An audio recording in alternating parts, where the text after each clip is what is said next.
live, hitting the live button. Now.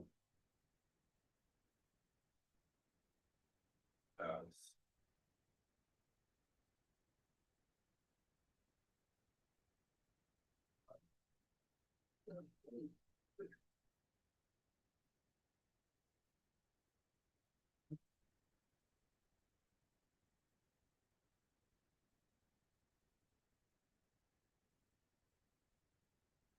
off of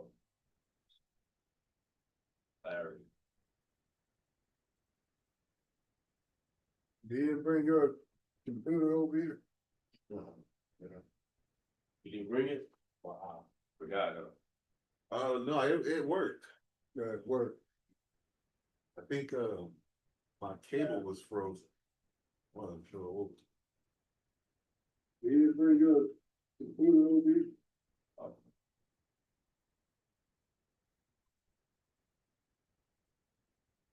I need a speaker for it.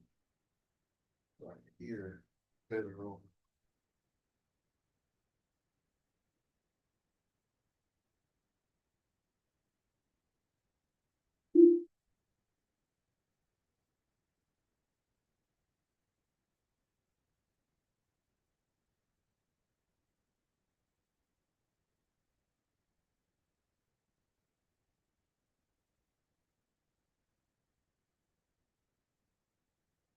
So what you say, when you, talk to the Spectrum and ask them, just tell them I'm getting ready to cancel my service.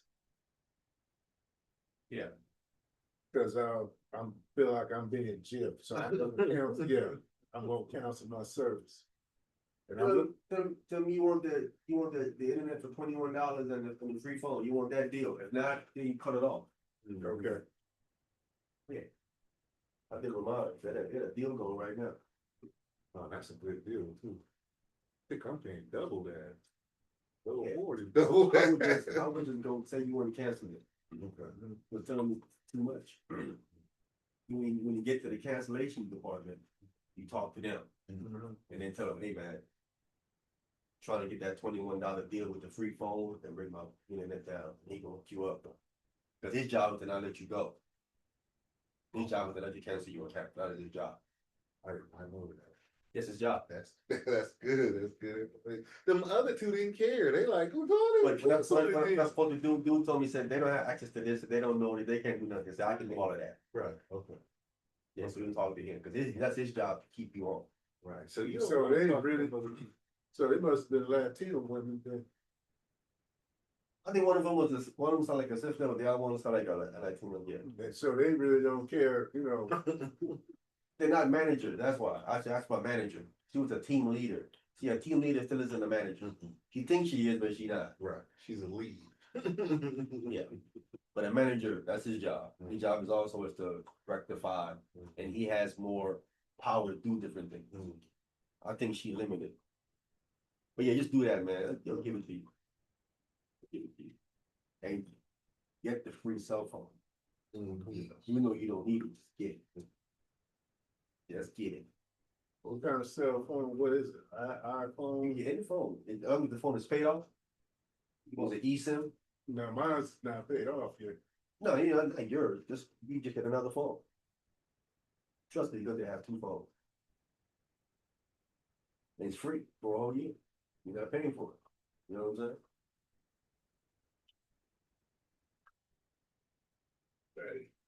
As usual, do we start questions, man? Do we have any questions? I have a question. All right.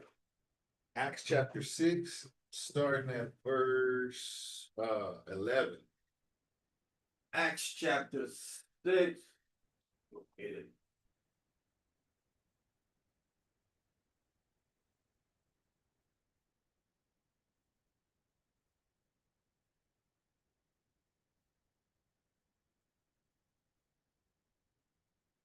Yeah, also, I challenge unfaithful to God again. You know, talking about how Cornelius is the Israelite and all that, saying a bunch of stuff. What do you say? Cornelius is not an Israelite. I said I'm not debating. Him and his other guy were doing this. They were doing this little slideshow. In the slideshow, it said that what I brought out about Cornelius about how they recruited locally. Huh. He brought the same thing out on the slide. They recruited locally. Then the next slide, he says how that then the Italian band, then they were Romans. I said, your slide just said that they recruited locally. So the Italian band would have been recruited locally because of what's going on locally. The people know what's going on in the land locally. You want to recruit locally because they know the terrain, they know the area, they know the climate. Right. They know how to deal with certain things and move. They know certain people how to get certain things done. That's why you do stuff locally, Right.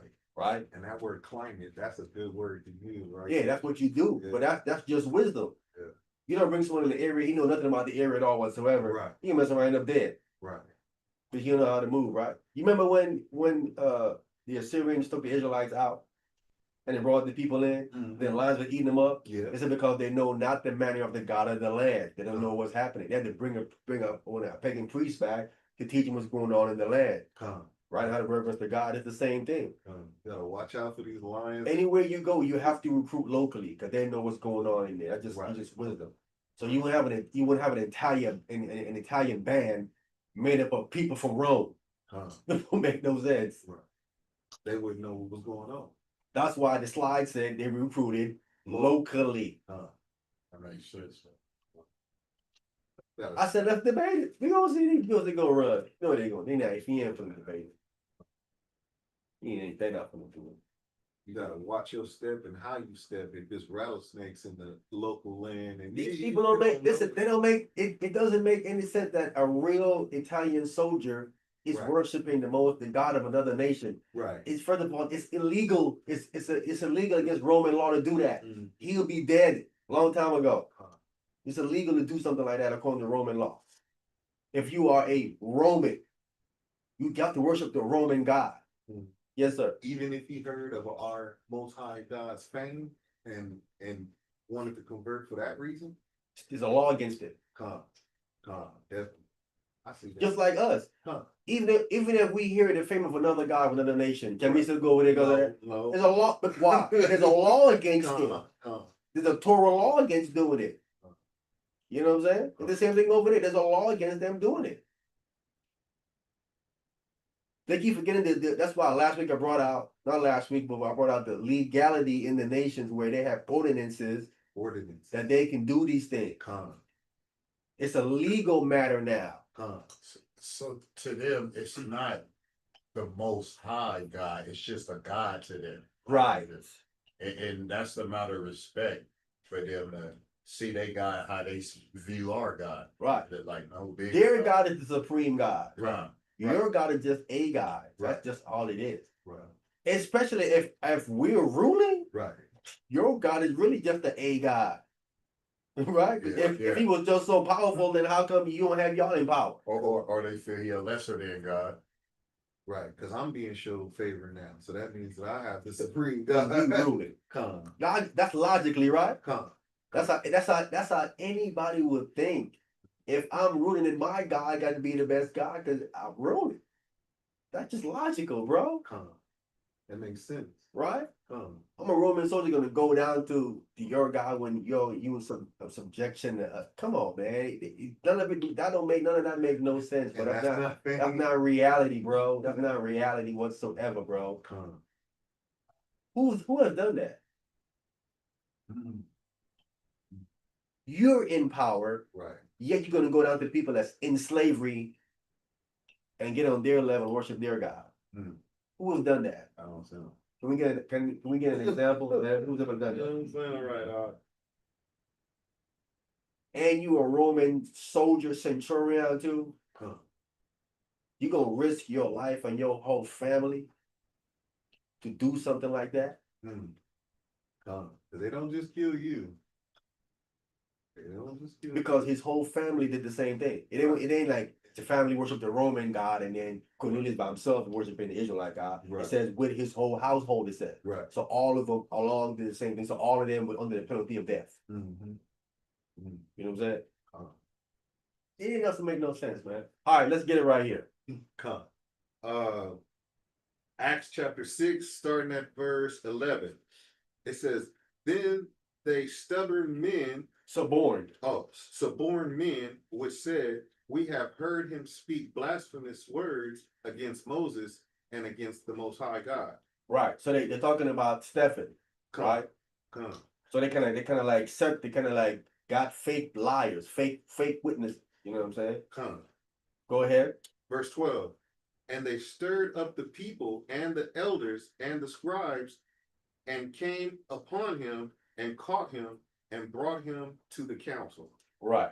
This is what they like to do. They want to like to get you into a council, right? That's why Christ said, agree with your adversary quickly and stuff like that when you're in the way with them, and the next thing you know, you caught up in something. You know what I'm saying? Come. So they got him and they caught him and they brought him to a council, because the whole point of bringing him to a council is they're really trying to get him put into jail Come. or killed. Come. All right. Come. Do we get to the question yet or no? Yeah, it's in there. Go ahead. So I heard that he spoke, they calling it blasphemous against Moses, but where did he speak blasphemous against the Most High? Because of the story he's explaining. Talking about verse 11. Yeah, because they're saying what he said here is against Moses, but he's actually just saying what happened with Moses. Oh, they faking or lying, saying they heard them say blaspheming against Moses, and they did. No, But he didn't say anything like that, right? They're misconstruing what he said. what he say. Okay, because I was looking for something like, what did he say against the Most High? Because I got what he said against Moses, and that's the truth. That's what he said, but I didn't see nothing. What did he say against the Most High? Then again, well, let's read up right quick. Okay.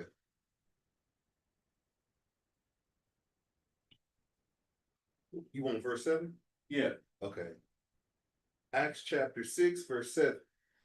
And the word of God increased, and the number of the disciples multiplied in Jerusalem greatly, and a great company of the priests were obedient to the faith. So that's Levites, Come. right? So a great company of Levites would have been Sadducees Okay. came in. So we have Sadducees and Pharisees that eventually joined. Okay. All right. Go ahead. Verse 8. And Stephen, full of faith and power, did great wonders and miracles among the people. So understand what he's doing, right? He's doing wonders and miracles among the people, Okay. right? Mhm. Stuff that they ain't doing. Go ahead. Verse 9. Then there arose certain of the synagogue, which is called the synagogue of the libertarians, Libertines. and Cyrenians Mm-hmm. and Alexandrians, and of them of Sicilia, and of Asia, disputing with Stephen. Right? So these are people in the synagogues, right? Synagogues are usually controlled by the Pharisees, Huh. right? But these are synagogues of the libertines. Libertines were people or men who was either enslaved and then it was liberated. Okay. So they got their name libertine, meaning from liberated. Huh. All right. Gotcha. They were freed from something, right? Usually it would be some kind of servitude. So they got their synagogues, right? Huh. Then you have some of the Cyrene, so they call them Cyrenians. Then you have some from Alexandria, that's down in Egypt, Come. right? And Sicilia, and of Asia, Okay. right? And they find themselves disputing with Stephen. Come. So they're disputing with Stephen, right? Come.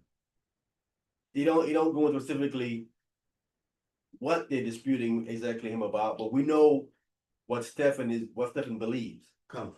Stephen believed that Hamashiach Yahushua is the Messiah. Come. The son of the Most High. And right, stuff like that. Come. So they obviously probably disputing about that. And that's what he be pushing. Okay, God. Right? That's the whole thing that he will be pushing is Christ, Huh. the truth. You know what I'm saying? The law. Got you. All right, go ahead. And they were not able to resist the wisdom and the spirit by which he spake. See, they couldn't get him, Okay. right? The wisdom and the spirit by how he was speaking. So you can see that Stephen was someone that was very powerful when he spoke, right? Kind of like Christ, right? Confident in what he was saying. That he wasn't wavering until like, oh man, He spoke plain. Yeah, he's strong what he's Bringing it saying. out. Be trying to find some cracks in him, can't find nothing. Go ahead. Verse 11. Then they suborn men. So they suborn men, Okay. right? So they planted men to make to say certain things, right? Okay. Go ahead. Which said, we have heard him speak blasphemous words against Moses and against the Most High God. Yeah, he spoke blasphemous words against Moses and against God. All right.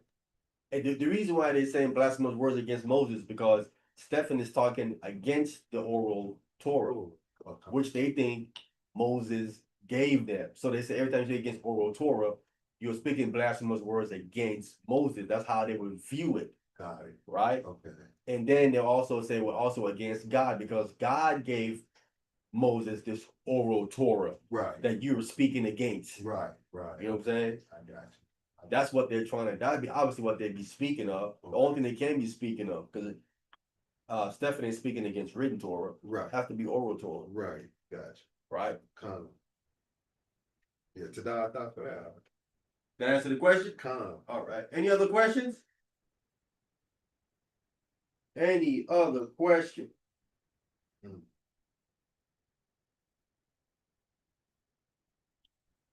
All right, let's get into Genesis chapter 2.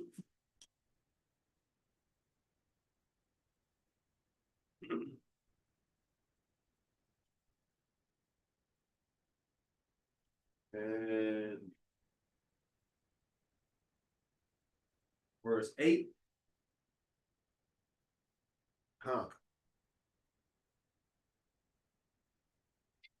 Genesis chapter 2, starting at verse 8. Yes, the name of the class is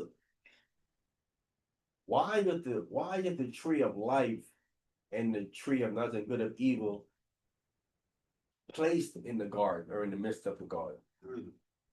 We're gonna try to get to the bottom of that. Why are them two trees there? Come. Hold on, someone's doing wrong. Let's see, where is that? See. Oh, that's your son.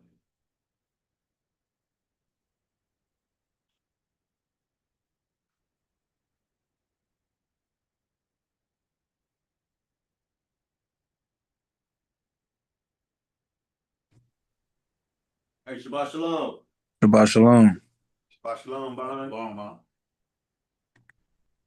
Again, brother, I apologize, man. I don't know what happened last week. Often, man. I made sure it happened this week again, man. I made sure.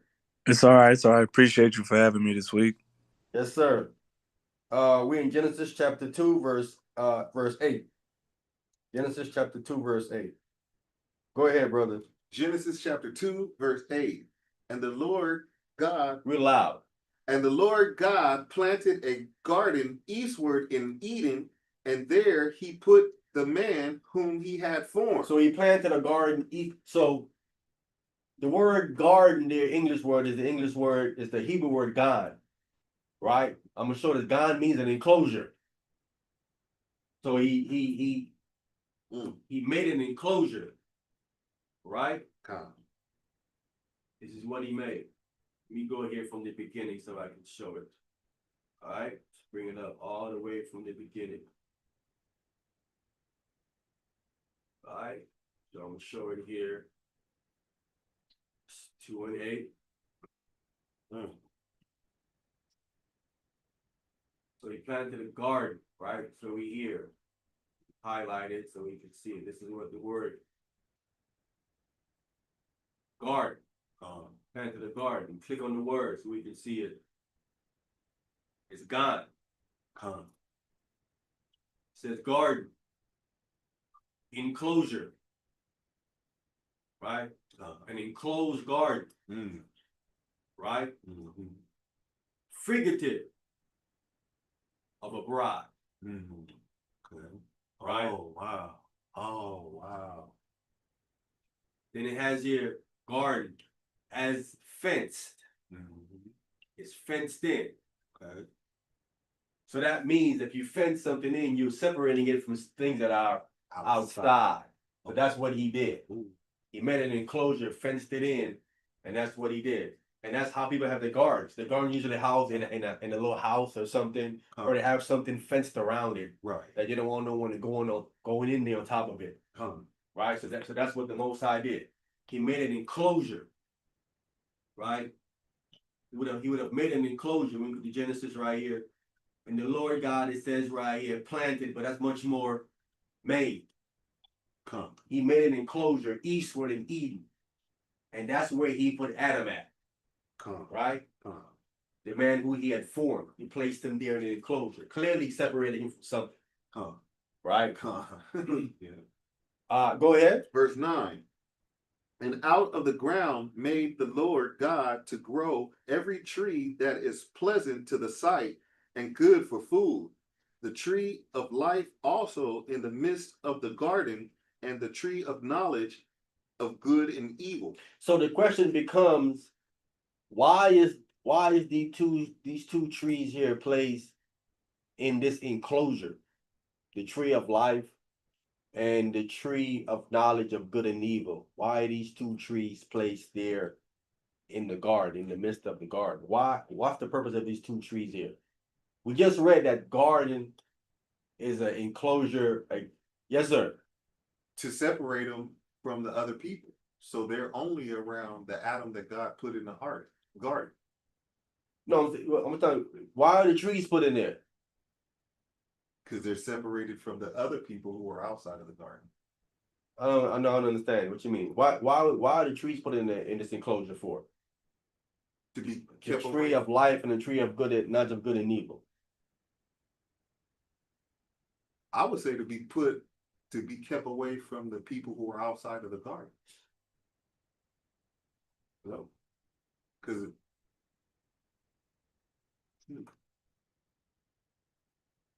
Here's why. Can we get Revelation chapter 22? Revelation chapter 22. We'll go to the last book of the Bible. All right.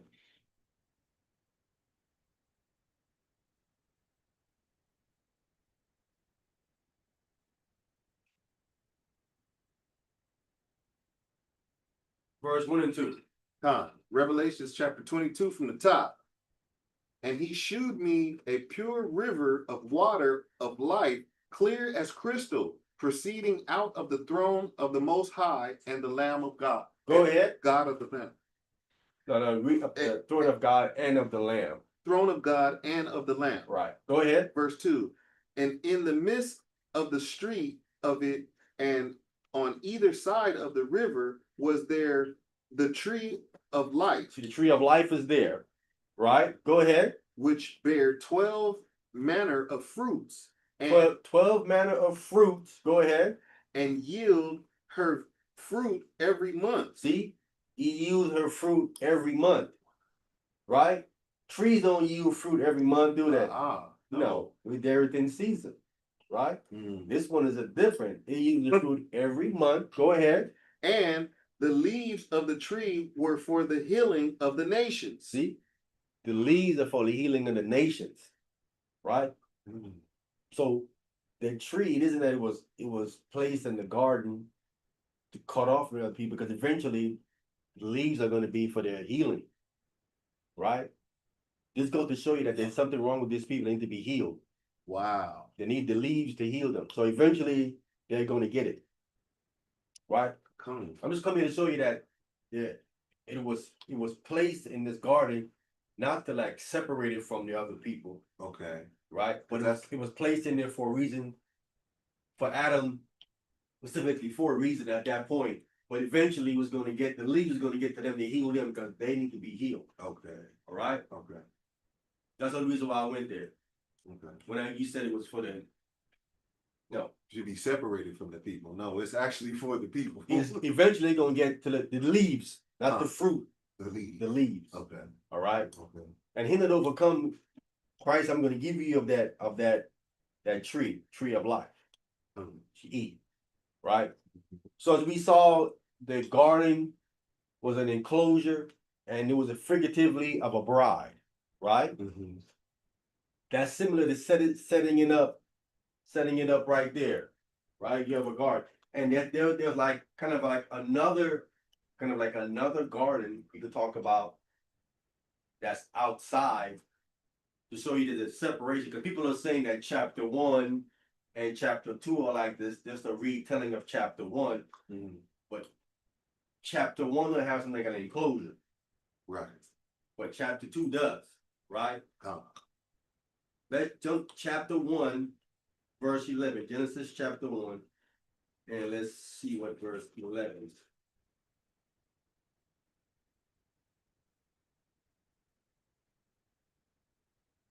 Genesis chapter 1, starting at verse 11. Yeah, And God said, let the earth bring forth grass and herb yielding seeds, and the fruit tree yielding fruit after his kind, whose seed is in itself upon the earth, and it was so. so we have our grass, we have our fruit trees, right? So fruit trees yielding fruit of all kind, and it was so, right, upon the earth, right? Go ahead. Verse 12.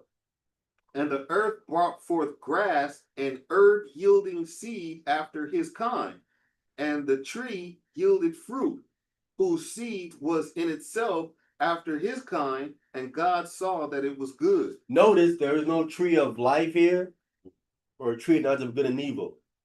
This sounds like another garden outside this enclosure, right? So I'm just pointing out, just show you it's two different things that's going on here. Chapter 1 has this thing here going, like this is another garden with the fruit trees and things going on here. And then you have in chapter 2, you have an enclosure with the same thing inside this enclosure. So I'm showing you the difference. For those that saying they're trying to say it's the same thing. No, sir. Big difference. All right. But this is the same thing that we see when we come to the book of Job. Can we get Job?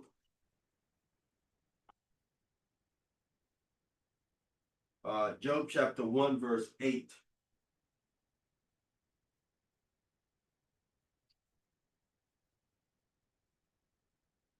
Don't forget, but we read that it's figuratively where Adam was in the garden, it's figuratively something about a bride, right? So there was some reason here he put Adam in there because they're going to be some kind of a marriage, some kind of a marriage with Adam, right? Just like it is with Israel, just like it is with the priest. That contract, that Torah, is a marriage contract. So there's some kind of contract. So he's placed in there. Right? Who you got that? Yep. Go ahead. Job chapter 1, verse 8. And the Lord said unto Satan, hast thou considered my servant Job, that there is none like him in the earth, a perfect man, an upright man, one that feareth God and escheweth evil. Right. Eschew means he avoids it. Right? He avoids evil, right? Now this sounds eerie similar to Adam. At that time, there was no one like Adam, right? In the earth. He's unique, right? He would have been perfect, right? And upright, right? Now, I don't know about the fearing God stuff, right? And he definitely would have tried to avoid evil because that's all he knew was what God told him until he learned something different or heard something different, right? Well, Yes, sir. so it said when he was in the garden, he tried to hide himself. So After he disobeyed. right. We talked about it before, Okay, got you. right? Con. Go ahead. Verse 9. Then Satan answered the Lord and said, doth Job fear God for naught? Yeah, I mean, there's a reason why he fears you. You know, it ain't for nothing. If they ain't fear you for nothing, there's a reason here. Go ahead. Hast not thou that made an hedge about him? See, he put an enclosure. He said, "You put a you gotta protect it. You protecting him. You know what I'm saying? You have a hedge about him. He's protected. Go ahead. And about his house. His house is protected. There is an enclosure around his house. Go ahead. And about all that he hath on every side. Everything that he owns on the north, south, east, and the west, that's every side is all covered. Right? God got everything protected. Say everything with Job is protected. Right? Come. This is important to show you that when you fear God and do what he say, he not only protects you, He takes your everything, your Wow. house, everything you own, Wow. everything is covered, every protected. side. On every side too. There is no part that's vulnerable. Come. Everything is No protected. weakness. No weaknesses, right? Mm-hmm. So I just wanted to show you this is kind of the same thing going on. He was hedging Adam in, Come. protecting him on all sides from what's Wow. going on the outside, right? Good stuff. Putting him in, hedging him in, right? Come. That's what he's doing, Come. right? From there, I want to go to St. John's chapter 15, verse 1.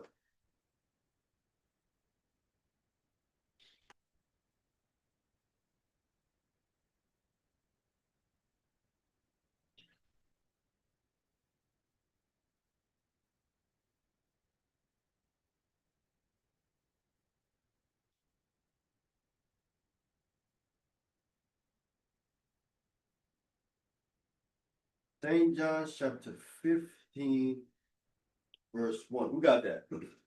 I'm on it. Go ahead. St. John's chapter 15 from the top. Yes.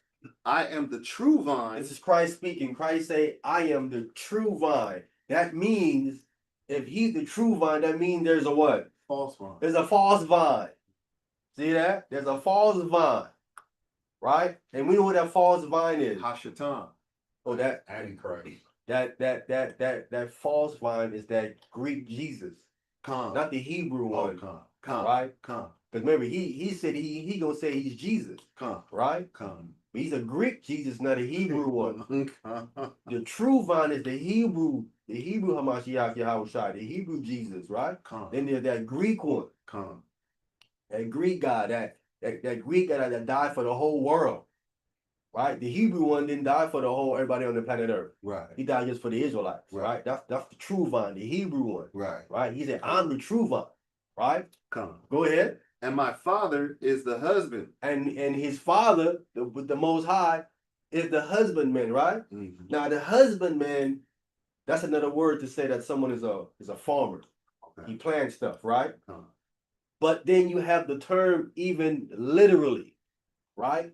A husbandman means it's someone that's married to somebody, right? He's a husband, Right. man, Right. right? Right. That's why we read earlier when you in the enclosure of the garden, it says figuratively of a bride, Of a bride. Come. right? We would be that particular bride, Come. right? And the Most High is the husband. The husbandman. So that's figuratively too, but it's speaking. It's like double. It's like they call it a double entendre. Ooh. And it has two meanings. Okay. You know what I'm saying? Come. I'm just saying just the word literally just by itself, a husbandman, because that's what the Most High gets married, Come. right? But the word goes back to being a farmer. Come. A husbandman is a farmer, someone that's farm. You know what I'm saying? Come. And that's why when you read certain verses, it talks about I'm gonna plant you, I'm gonna plant my people. Right. Plant. That's what a husbandman does. Right. He plant different things, right? Branches and Right. He branch plants stuff in your head. Plant stuff where you're supposed to. The word is the seed of God. You plant that in people, right? Right. It's a husbandman. So that's how God is. When God operates, he operates as a husbandman where he planting things, Come. right? And he plants and then he roots things up Right. as well. That's farming. Farming, Come. right? Someone just came on too. Yeah, that's service. Hey, Shabbat Shalom, Service Smith. Shabbat shalom, Shabbat shalom, Right, we still on the road again. No. On the road again. Right, so I just come here to show you that the Most High is a farmer, right? And that's why he have the enclosure, Come.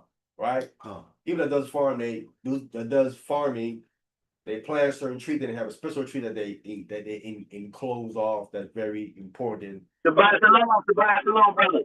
Shabbat shalom. Shabbat shalom. Shabbat shalom. Shalom, family. Very important, right? All right, verse 2. Protected on every side. Verse 2.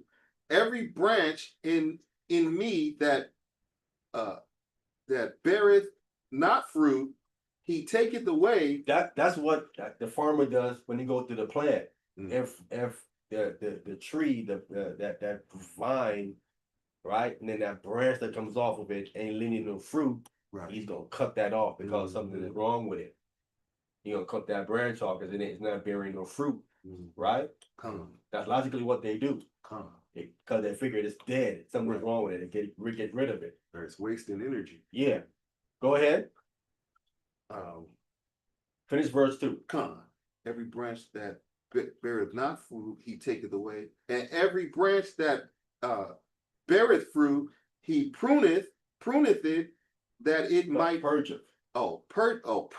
purgeth it, that it might bring forth more fruit. Purge it, right? He gets all of the impurities so he can bring forth more fruit, right? It's bringing some fruit, but he sees, listen, you can do more, Come. right? But to do more, I gotta clean up the impurities in you, right? Right. So I purge it, Come. right? Take all the impurities out. That's what to do with metal. They heat the metal up, Come. get all the stuff out of it, Come. right? Come. And it becomes better. Right. And I can then do more with it, Right. Pure.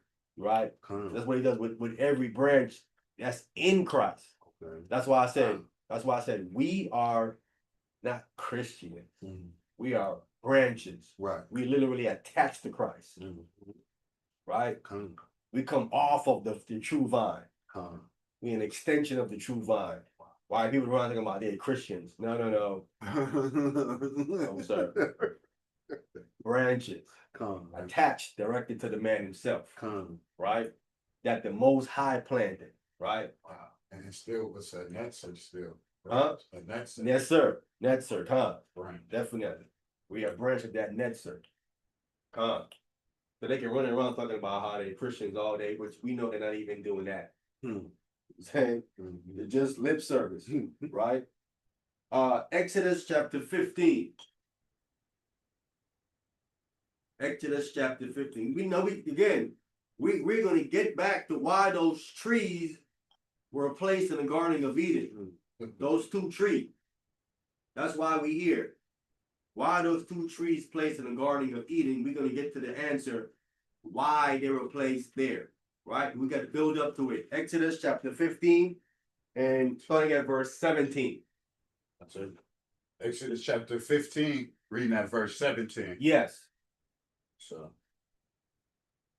And it came to pass, Exodus 15, 17. Might be in a different place. locking, reading at verse 17. Thou shalt bring them in. Thou shalt bring me the Israelites, right? Mhm. This is just after the Most High just drowned the Egyptian army. And they're singing this song, right? Now this is going off into the prophecy of the song. It said, thou shalt bring them in. Think about the Israelites. Go ahead. And plant them in the mountain of thy inheritance. See, he plants them. Right? He's a husbandman. When the Most High moved, when you understand the Hebrew language is a language of agriculture. It's about planting and reaping and stuff like that. Farming. It's about farming. The entire language is about farming. So if you understand farming and also shepherding with sheep and herds, Come. the whole language surrounds all of these different things. Mhm.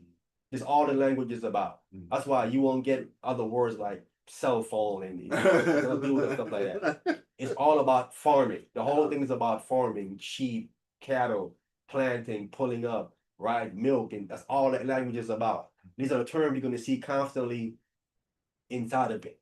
Garden and fruit trees, and you'll see all these different things going on in there. Come. That's basically what it is about. Because everything else is a bunch of foolishness. Come. You know what I'm saying? That stuff ain't gonna last. Yes, sir. That's why my mind played a trick on me when that word purge was there. My mind seen prune. Yeah, Uh-huh. yeah. But again, purge is another farming term to take stuff off a bit off it. You know what I'm saying? Yeah. I just learned that too. Just learned that now. I didn't know that. Yeah. He said, I will plant them in the mountain of thine inheritance. Right? So we're gonna be planted in this, and then again, it's a mountain planted on. Remember where Adam and Eve was in that garden, it was on a mountain. Right? So it's similar again. So we kind of see what happened with Adam and Eve. The Most High is going to duplicate that and trying to do the same thing with Israel. That's why, again, that's why I did the class where it showed you that Adam was a priest. Right? When we came out of Egypt, we was offered to be a nation of priests. Same exact thing he's establishing again. Right? Again, and priests, as we understand, are sons of God. Priests are all sons of God. So I would plant them in the mountain of thine inheritance. Go ahead. I'll plant them in a mountain. In the place, O Lord, which thou hast made for thee to dwell in. It's a in the place, meaning it's a in the place, meaning it's a sectioned off place.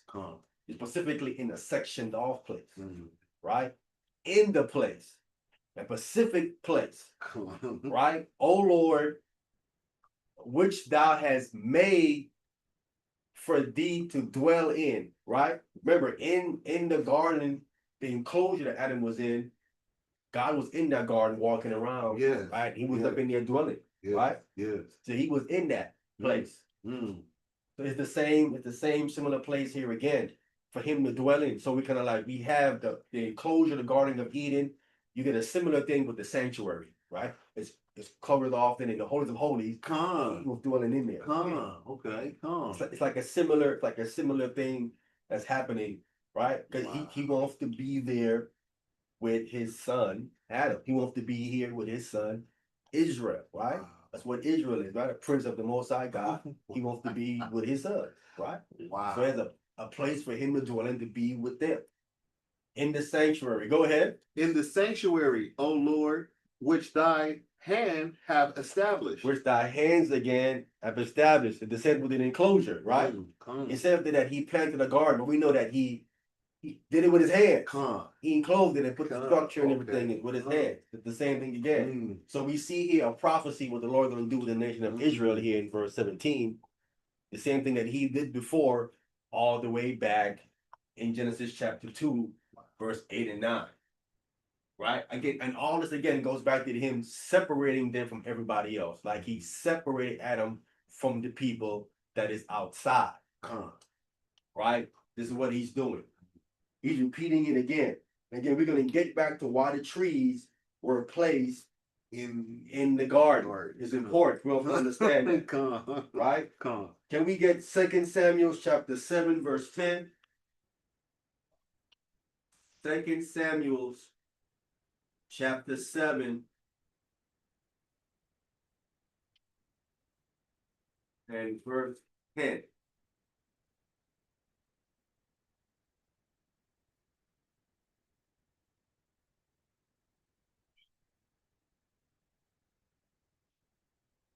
We got 2 Samuel chapter 7, verse 10.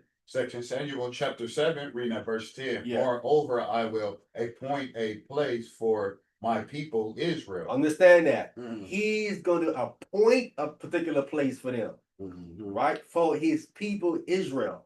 So the place that we're going to have is by appointment, right? I mean, people say, hey, you want to go see someone that said, man, you have an appointment? If you ain't got an appointment, Nope. you can't see the person. You know what I'm saying? And he's going to go there. So he's going to appoint a place for us, for his people Israel. Go ahead. And will plant them. And he will do what? Plant them. Plant them. See that? He's going to plant them. Again, he's a husbandman. Everything the Most High do is always going to go back to a husbandman farming and planting different things. I'm going to plant them, right? So we are looked at as trees, right? Trees of righteousness. He's going to plant us. Wow. Right? You know, when you plant something, the intent is for it to stay there, right or wrong. Right. So wherever we supposed to, when we're gonna be planted, when he plant us there, we ain't moving. Right. You know what I'm saying? Wow. When we went to land the first time, we were never actually planted in the land. Wow. He never actually planted us in the land, and that's why we went to captivity. We went. When he plants us, we ain't never moving again. Wow, that's a good bring out. We ain't never moving again. Oh, praise to the Most You know High what for I'm saying? that. And I will plant them. Go ahead. I will plant them that they may dwell in a place of their own. See, a place of their own, their own place, right? Segregate, Definitely, holy, their own place. Go ahead. their own place and move no more. See, and move no more. They ain't gonna. We ain't moving no more. We waiting on that to happen to us. Go ahead. Need yourself the children of wickedness, afflict them anymore as before time. Right, the children of wickedness. We know that these are these other nations. Right, these are the children of wickedness. Camp followers. Yeah, that's what you're talking about. Them. They're the children of wickedness. God is calling them that they're children of wickedness. What he calling them? You saying? God is the one saying that. Who know more than him? I'm not calling them that. He's calling them that. Right? And we know what the wickedness is. The wickedness of them, like I said before, they rejected God. Right? We brought the information out to show you that that's the reason why God ever chosen people. People don't understand how did it come to that. It's because the other nations rejected God, and it's hard for them to believe that that's what happened. That's what actually happened. If that didn't happen, how does it make any sense that he's chosen Israel then? Why not go? If the nation said no, we are going to worship you. Let's roll and worship you and do what you say. Then there's no need to have no chosen people because we all say we want to roll with you. But if they all say no, we ain't rolling with you, right? That means that God didn't have no people in the earth. That's why he went to Abraham and started a people for his name in the earth, because he didn't have a people for his name in the earth because they all turned on him. Beautiful. Beautiful bring it out. They all turned on him, Beautiful bring it out. right? The only person that stayed with God, as scripture says, was Noah, Shem, Ibar, right?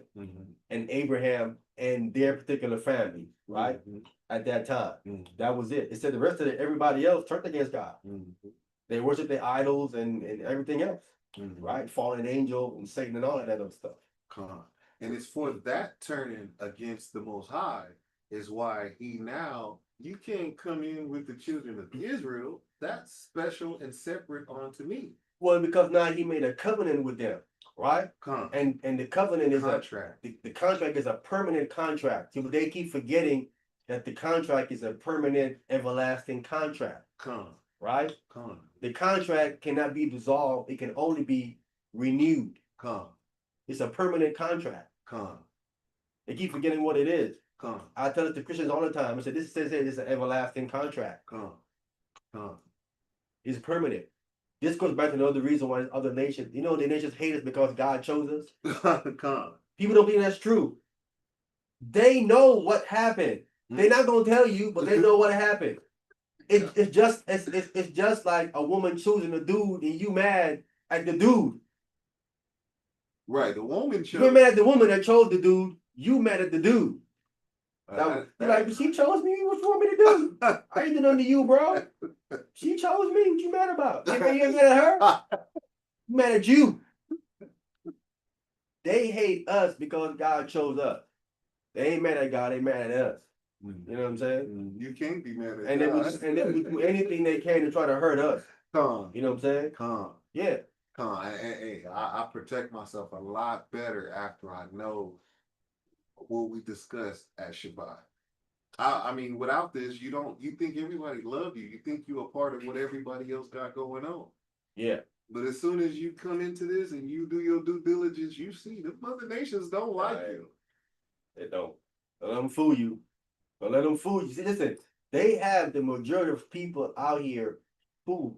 And people like, that's why every now and then you catch them behind closed doors calling you the N-word, calling you monkey, calling you different things. You know what I'm saying? If they love you, that should never even happen nowhere. We've seen people here in Los Angeles on the city council caught doing it. You know what I'm saying? Wired mics. Why might catch them saying it and all this racist stuff that they say. They don't like you. Judges. Judges Yeah. doing it. You know your mic is open. I'm telling you.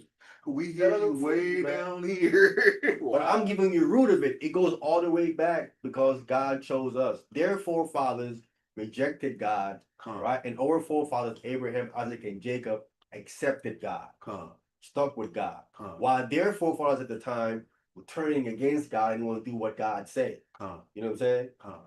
So now when God chose our forefather descendants, now they are mad. Mhm. They upset.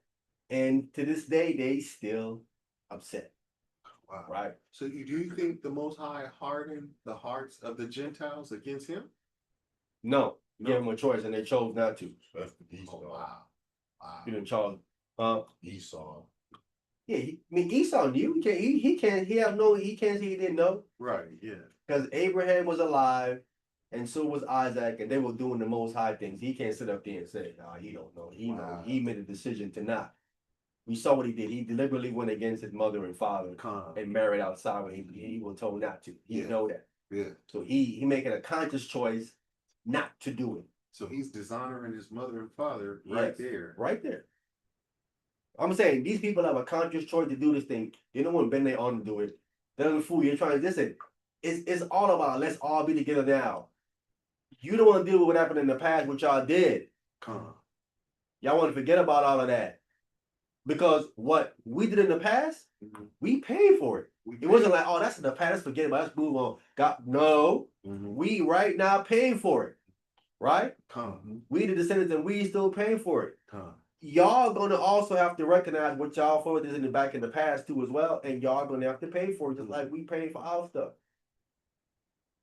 Y'all turned on God, we turned on God, but the difference between us and you, we have a contract with him, which you guys don't. Come. Yeah. Come. Yes, sir. I don't want to take up too much time, but how would a repent look from that point of view? From right where you at, our forefathers rejected the Most High. We know Our forefather didn't No. I'm saying Their I'm forefather. a Gentile. I'm playing the Okay. now. We caught the mistake. We see what it is. How do we repent from it now? Is there a way for them to repent from that now? Yeah, definitely. They could turn. They could turn to the Most High in Christ. Definitely. But they're gonna have to eventually, Come. right? Mm. But the situation is, don't think that you're gonna get what Is the ones on the contract is gonna get. come. Okay. Right? You're not gonna get because there are certain promises Right. that was made to these people under contracts on their forefather. Come. He told our forefather Abraham, I'm gonna give you and your seed the land. He didn't say I'm gonna give you and everybody else the land. Okay. So he's making promises to Abraham and Abraham's descendants, Come. to Isaac and Isaac's descendants. So there were promises made to these people. The promises isn't made to everybody. Mhm. You know what I'm saying? So all of a sudden, under the umbrella of Christ now, they thinking they part of the promises too that was made. That would make God a liar in the Old Testament. Mm. Mm. Mm. At no point did he say that the promises was to everybody. It's specific. So now because Christ died, now the promises to you too. Mm. That's not consistent. Is that being consistent? That's change. God said, "My word that come out of my mouth shall not return unto me void." If that was true, what they're teaching in these churches and stuff like that, Mm. that would make God's word in the Old Testament void. Mm.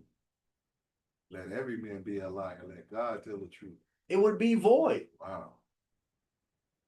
It doesn't say that. If I'm wrong, book, chapter, verse. I always say, I'm open to correction. Show it to me. Show it to me where the land is going to everybody.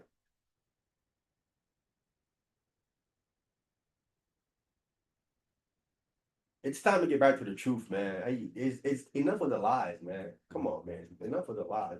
And please make some sense. Because I'm making complete sense. I hear them guys talking, I'm like, that don't make no sense whatsoever. Like, who would do that? And to this day, these nations still follow the gods of their forefathers. Do they not? The idols. Do they not? Come. Even though the Bible has been translated in what, 100-something languages, they still roll with their forefathers' God. Hmm. Right, so we're gonna be planted and move no more, and neither the children of wickedness afflict us anymore as before in time. So that's definitely going to happen. That's going to go down. All right, you're gonna see it come to pass. Isaiah chapter 60, verse 21.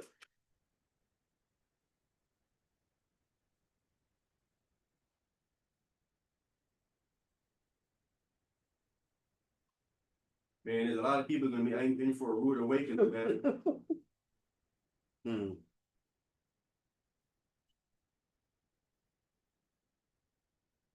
In for a rude awakening. Listen, and I know what there's. Listen, they just say to themselves, man, brother, what you saying can't be correct because God made everybody. He made everybody, man. He know God ain't like what you say. No, it don't sound right from a standpoint of He created everything. How is it just one people now you talking about, right? And they get the argument twisted. We're talking about one people that He have a contract with, that He made promises to. Listen to what he made promises to. You know what I'm saying? So He's fulfilling His promises made to this people that He's in contract with. You coming along and saying, no, I'm part of that promises too, and that's where we gonna part ways, because I need book chapter verse on that. And we carry His name. We are Israel. I've never known someone that made a promise to a particular person and then that promise is now to everybody. Well, The way is that ever happening? well, those people are saying that we are now spiritual Israelites. There's no such thing. We read the law, we keeping the statute, law, and commandment. We want to be spiritual Israelites. You could be Israelite in the spirit, but you have to be first a bloodline to even be that. You have to be first on bloodline to be carried, to be led by the spirit. You gotta be bloodline. Wow. It starts with the bloodline because it's about Abraham, Isaac, and Jacob descendants. So that's bloodline first, right? Before Israel even became Israel, there was a bloodline that was happening, physical bloodline that was happening, right?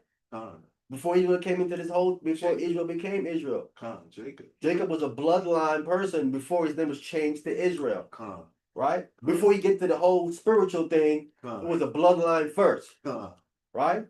So how you skip the whole bloodline thing, you jump to the spiritual thing now, and that doesn't make no sense. Yes, sir.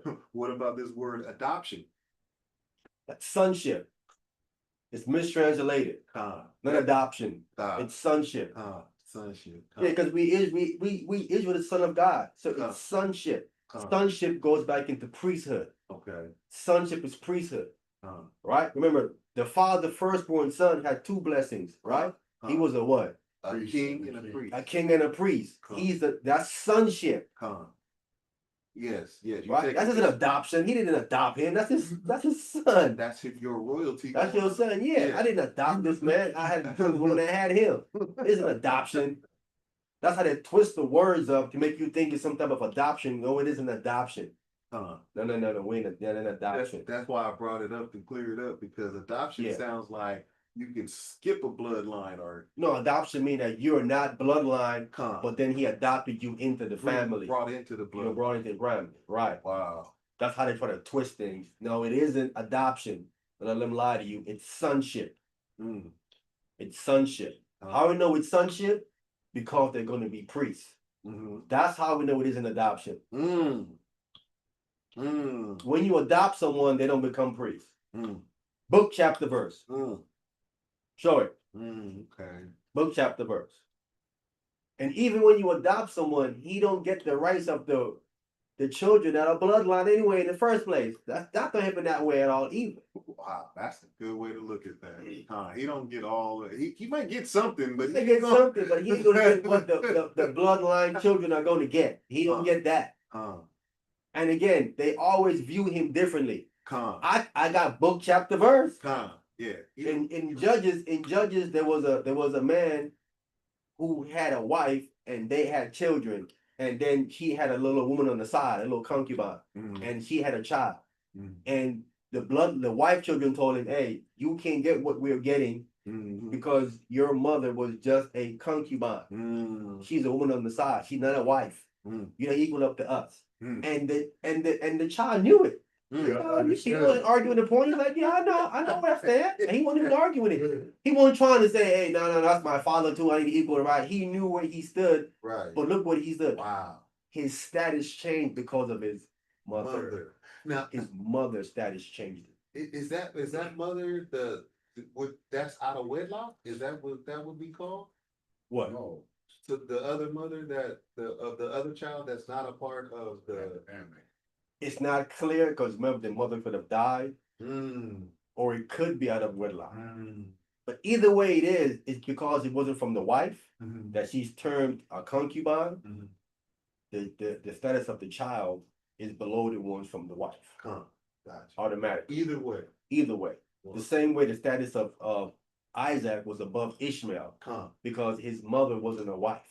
That's what made me ask the question. The status was completely different, right? Mm.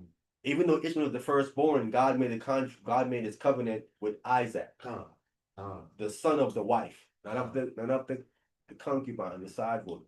All right. If you look at that scenario right there, it explains everything. Yeah. Ishmael's the firstborn, and it didn't go to him. No, that's Abraham's son we talking But it's about. because of his mother. Huh. Let's be clear what it is. It's because of his mother. Because if Ishmael was born through Sarah, Ooh, then it's different. let's think about that for a See? second. That's deep. I'm showing just how important. They try to dismiss the woman. It's like she now know you missing it. Yeah. There's enough scenarios here to show you how pertinent her status is with the husband. Yes, sir. Because I've heard even at the gift, Israelites say we don't need the woman, the man carries the seed. And I'm like, no, that's wrong. How to make any sense? That's wrong. Before we was a nation, I You could see need the woman. I can see How you gonna bring forth the seed without the woman? The fake Jews say you just need the mother, you don't even need the seed. Yeah, that doesn't make no sense either. That don't make no sense either. But see, they say that because of that verse I brought out to you in Deuteronomy 7. Remember when it says they shall turn your son away, Yes. which was the father Yes. and the Yes. daughter. Right. So they saying the important thing is the daughter, Mhm. the daughter, Mhm. right? Mhm. That's why they say that nonsense right there. But they misconstruing the text. Okay. All right. Isaiah 60:21. Isaiah chapter 60, verse 21. A little one shall become a That's 60:21. Thy people Oh, I also was 22. Yeah, go ahead. shall be all It righteous. says thy people, right? Speaking about Jesus Christ's people, right? The ones who God give to Jesus Christ, right? Where these listen again, these fake Jews take this verse and they think they're all righteous. Listen, even if they lie, cheat, and steal, they think they're righteous because of this verse right here. They said, "Thy people also shall be all righteous." And they said, "Listen, we all righteous, no matter what we do." You know what I'm saying? Wow. It's kind of the same. It's kind of the same mentality that in this country right here, these so-called white people have. It doesn't matter what they do, they still look at it. Oh man, this little minor, and they get a little slap on the wrist. Right. But you let a so-called black man do something smaller than that, he get the maximum penalty Let's make an example of because they think they're all righteous. So when they do commit a crime, they look at it something real small. Right. It was just a blemish. Yeah. That's how they view it. This is their mentality. You can see how they doing it. I'm making it up. You can see it on their courts. This is what they do. Right in what they front do, of us. right in front of I your don't care face. how we feel about it. The only way you do this thing is if you believe that your people is righteous and these other people right here really wicked. So when our people commit crimes, it's minor. When they commit it, not because they're really wicked. So let's really punish them. Give them 20 years. They give 20 years life. 25. You know what I'm saying? With an L. You know what I'm saying? Quick. That's their mentality. Thy people also shall be all righteous. This is speaking of the people given to Christ, right? Because these people are led by the Holy Spirit. They have God's Spirit. That's why they're all gonna be righteous. You ain't just all righteous by yourself. Right. Okay. You delusional. Book, chapter, verse, if I'm wrong again.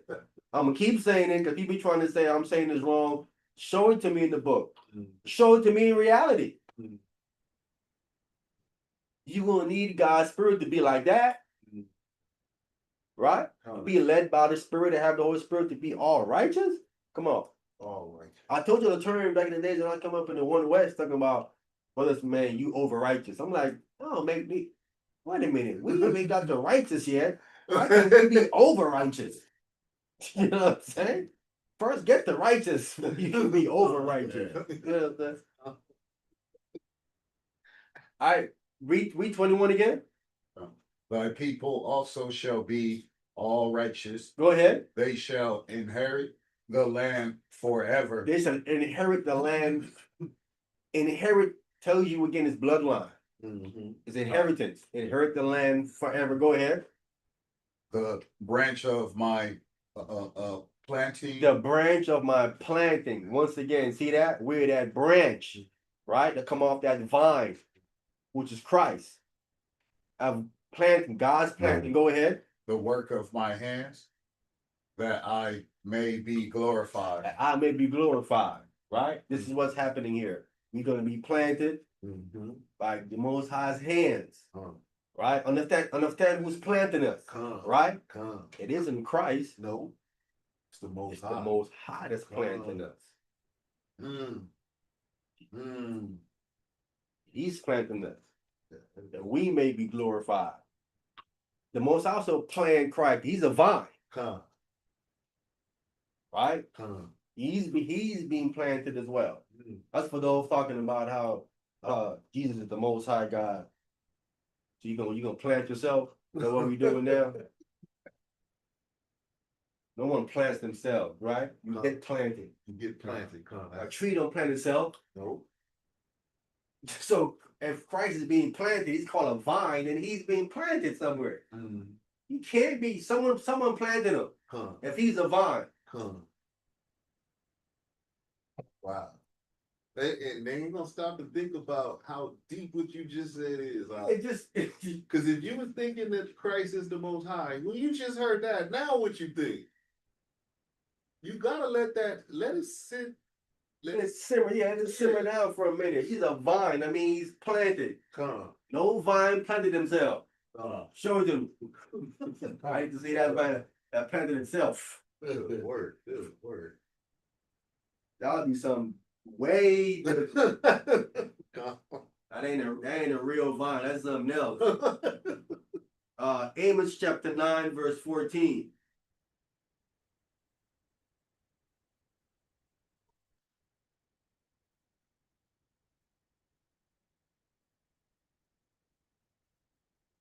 Amos chapter 9, verse 14 and 15.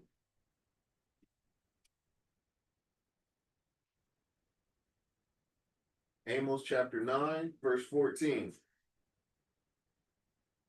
Is that what you want? Yes, sir. Amos chapter 9, verse 14. And I will bring again the captivity of my people. And that's where we are right now. He brought back our captivity, right? Come. Go ahead. Of my people of Israel, and they shall build the waste cities And we built the waste cities. Go ahead. and inhabit them. And inhabit them. So once we come back, we're gonna build the waste cities, right? Come. Because again, Israel is gonna get really destroyed. Mm. Right? Mm. All that dome of the rock, all that got to go. All that got to be thrown out. All they got to go down. Right? Mhm. And then we're gonna have the people that join unto us, right? And workers, they're gonna come and they're gonna do the labor. We're gonna tell them what to do, and they're gonna get all the waste stuff, right? That's the sojourners and the hewers of wood. All of that. They want to be doing it. They want doing the manual labor, Okay. right? Come. They're not equal with us. Come. They doing the manual labor. We're gonna tell them what to do. That's what we're gonna, and they're gonna build the waste cities and inhabit them. Gonna rebuild it, right? Go ahead. And they shall plant vineyards Go ahead. and drink wine thereof. And we gonna plant vineyards again. We're not physically doing the laboring. We gonna have people to do that for us, like we did it when he brought back our captivity. The first verse said, "I will bring again the captivity of my people." Mm. When we was in captivity, we was the one picking up the waste stuff, right? Cotton. We was the one building the stuff, and they was inhabiting it, right? Mm-hmm. Right, if I'm mistaken, wasn't it slaves that built the White House? Yes, yes. And then white people inhabited it? It's the same thing. This is what happened.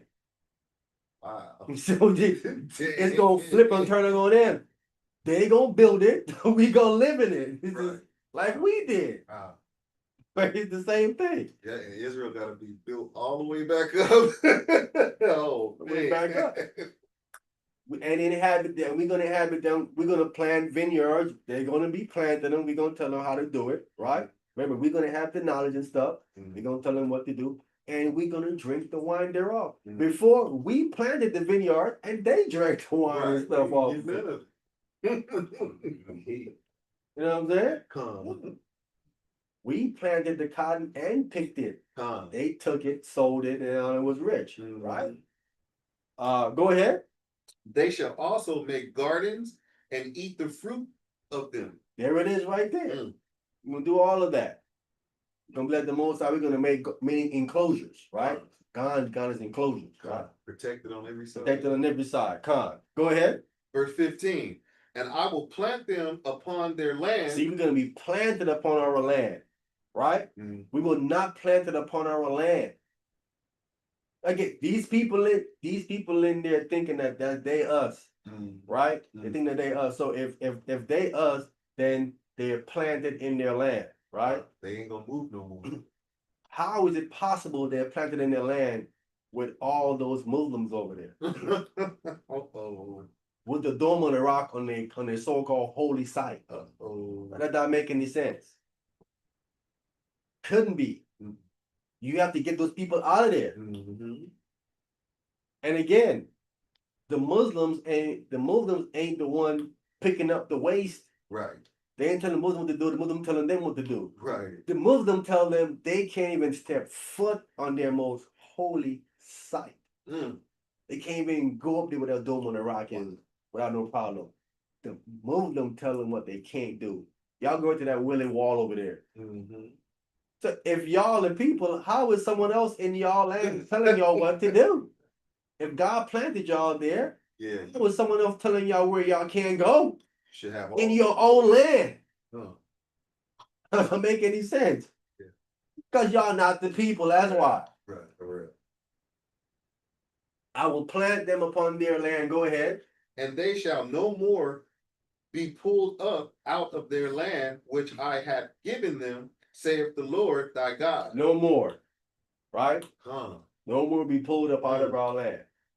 Again, I'm reading these verses Mm. to show. I'm reading this verse to show you that this was the intent that God had for Adam. He wanted to plant him there in that enclosure. Mm. He was supposed to be there permanently. Mm. It was a permanent place for him to be. Like we're gonna be in our land, we're gonna be there permanently. Wow. That's our permanent stay. Good. That's our land. We ain't been pulled up no more. Right? So I'm taking it all the way from the beginning with Adam and showing you this mirrors what you're gonna do with us, Israel. The same thing with Adam, sons of God. Good. Right? Come. Romans chapter 6, verse 5 and 6. Romans chapter 6, verse 5 and 6.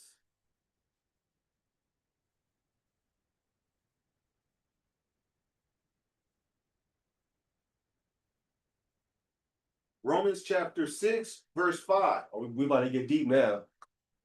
Go ahead. For if we have been planted together in the likeness of his death, Planted, if we have been planted together in the likeness of his death, right? Understand, when you take a seed, what you do with it? planted. You plant it, right? Mhm. You plant something. When you plant something, right? What happens to it, you think? It sprout.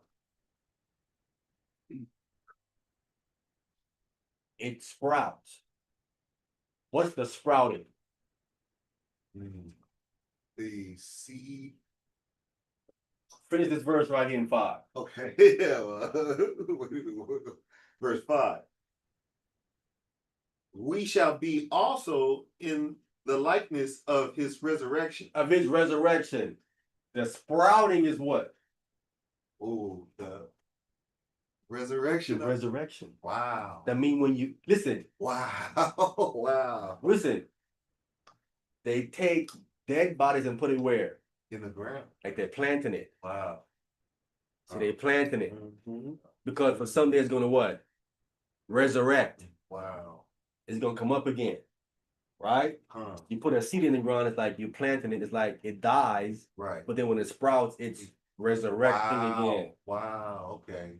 Got Right? you. Got you. It's similar to a resurrection. Wow. And growing out the ground is similar to a resurrection. Mhm. It's growing up. That's Right? good, huh? Yeah. So, Adam resurrected. right. Right? See, when Adam disobeyed, he died. He needs to be resurrected. Yes. Wow. Good. Wow, that was good. Yeah. see? He needs to be resurrected. See? With Christ, if we have been planted together in the likeness of his death. See that? No. So the death thing is like being planted, right? Come. I'm saying this for the believers in Christ, right? Come. That we don't have to be afraid of death. Death is like you being planted, Okay. right? To be resurrected for something greater. Come. Ooh. To be for something greater, right? Wow. We trying to get back to the original plan why he put him in the garden, right? Because our forefather died. We gotta die, but we gotta be resurrected. Come. We gotta be resurrected, Good stuff. all right? All right. So we're being planted in the likeness of Hamashiach Yahushai's death. So we also shall be in the likeness of his resurrection. Come. All right? Come. Go ahead. Verse 6. Knowing this, Knowing this, right? that our old man is crucified with him. So who's dying exactly? The old man. The old dude. Right. See that? Sin. That old dude you used to be in the world. See, he has to die. You gotta kill him. Come. He has to die. Gotta get rid of him. Gotta shed him off. Come. The old man. Huh? Cancer. The cancer dude. Come. The dude that always got you in trouble. Come. That dude always got you in trouble with him. This That old old dude. man. Yeah. He would always get you in trouble. Wow. Yeah. He's gonna make you say the wrong thing, do the wrong thing. Gotta get rid of him. Right? He got to go. Right? Come. Or old man is crucified with him. Go ahead. That the body of sin might be destroyed, So that's the body of sin, is the old man. It's gotta be destroyed. Go ahead. that henceforth we should not serve We sin. not serve sin, right? We know what sin is, right? Come. It's breaking the law. Come. These people in the world are serving sin, meaning they're breaking the law. They're breaking the Torah. They're serving sin. And they don't know they're doing it. Mm. They call it, but I'm doing me. No, you're not. You think you're doing you, but you're not doing you. If anything, you're doing you a disservice. Come. That's really what you're doing to yourself, is a disservice. Right? Sin is done away with. Hilarious.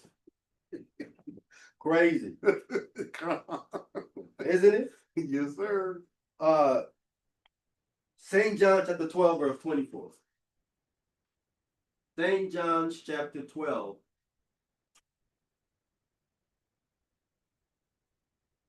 Starting at verse 24 and 25.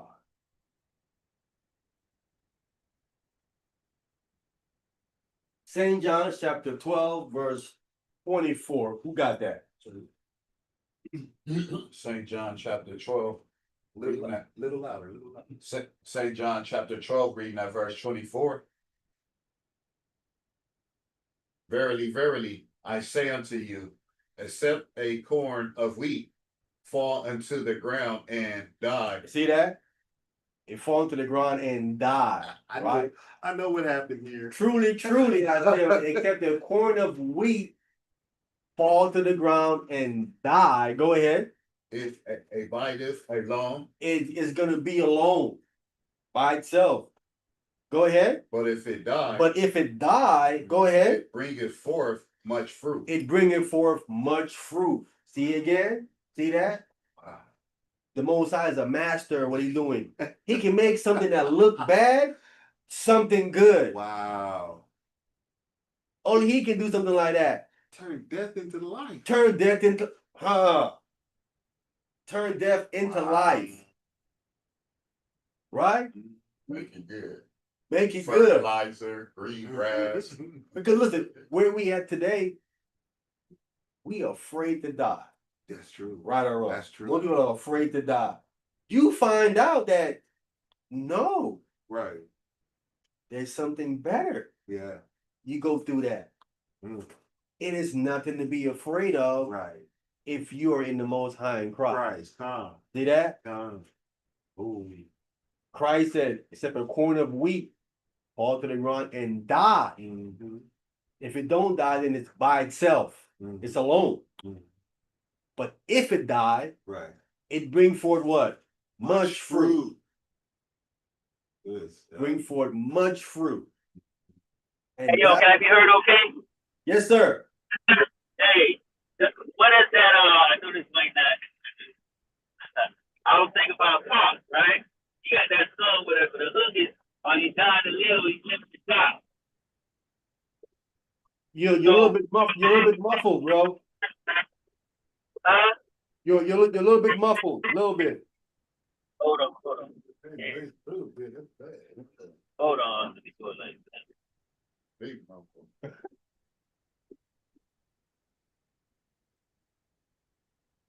Let me try to get off this headset here. I'm gonna turn back in. Yes, sir. Come.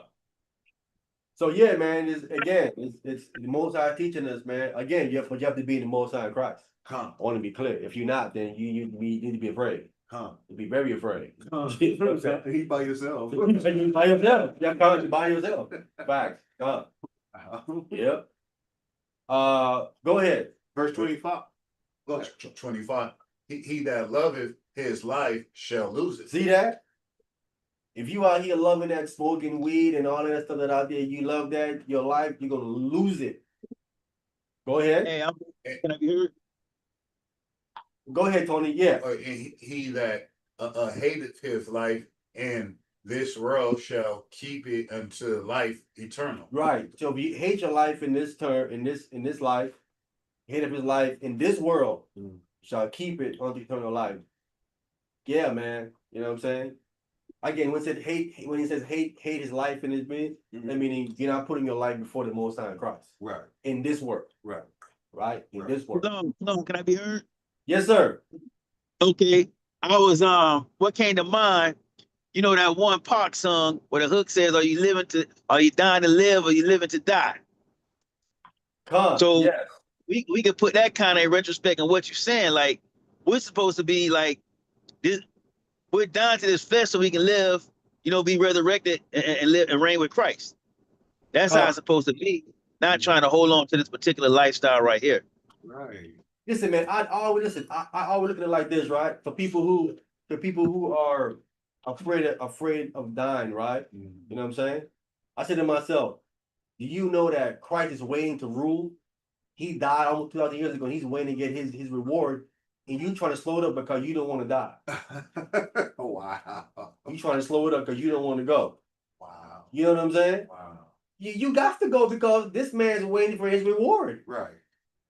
All this has to happen. Yes. Yes. You know what I'm saying? Yeah, we want Christ to get his reward. He like, listen, man, let's get this thing on the road here. let's get the me on my throne here. I died 2,000 years ago. I'm trying to get on my throne over here, son.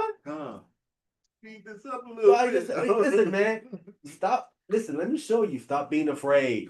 Listen, Yeah. my father's working it out. My father working it out. He said, listen, if you die, he gonna resurrect you, you and me, you're gonna bring forth much fruit. Right. You're gonna be glad on the other side that Right. you did. Right. Right? Right. And even more so, right? Right. You have a kind of problems in this vessel, bro. Yeah.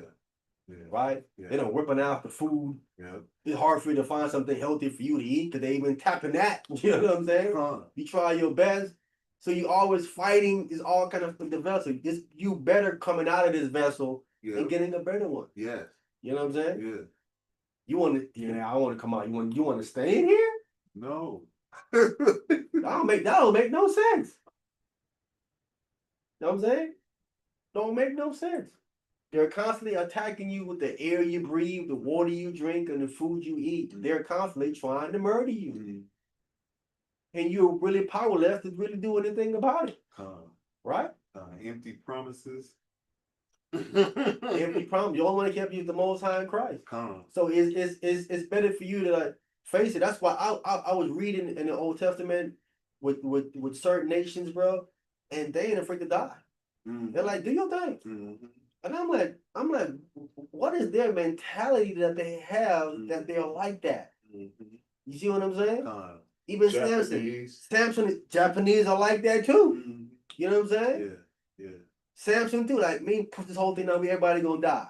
Yeah. You see what I'm saying? Yeah. They have a different mentality when it comes to dying because I think they understand it's cool, I'm gonna come back. It's gonna be better on the other side. Because right now this one here is going out of this one is out of control. This is spiraling out of control.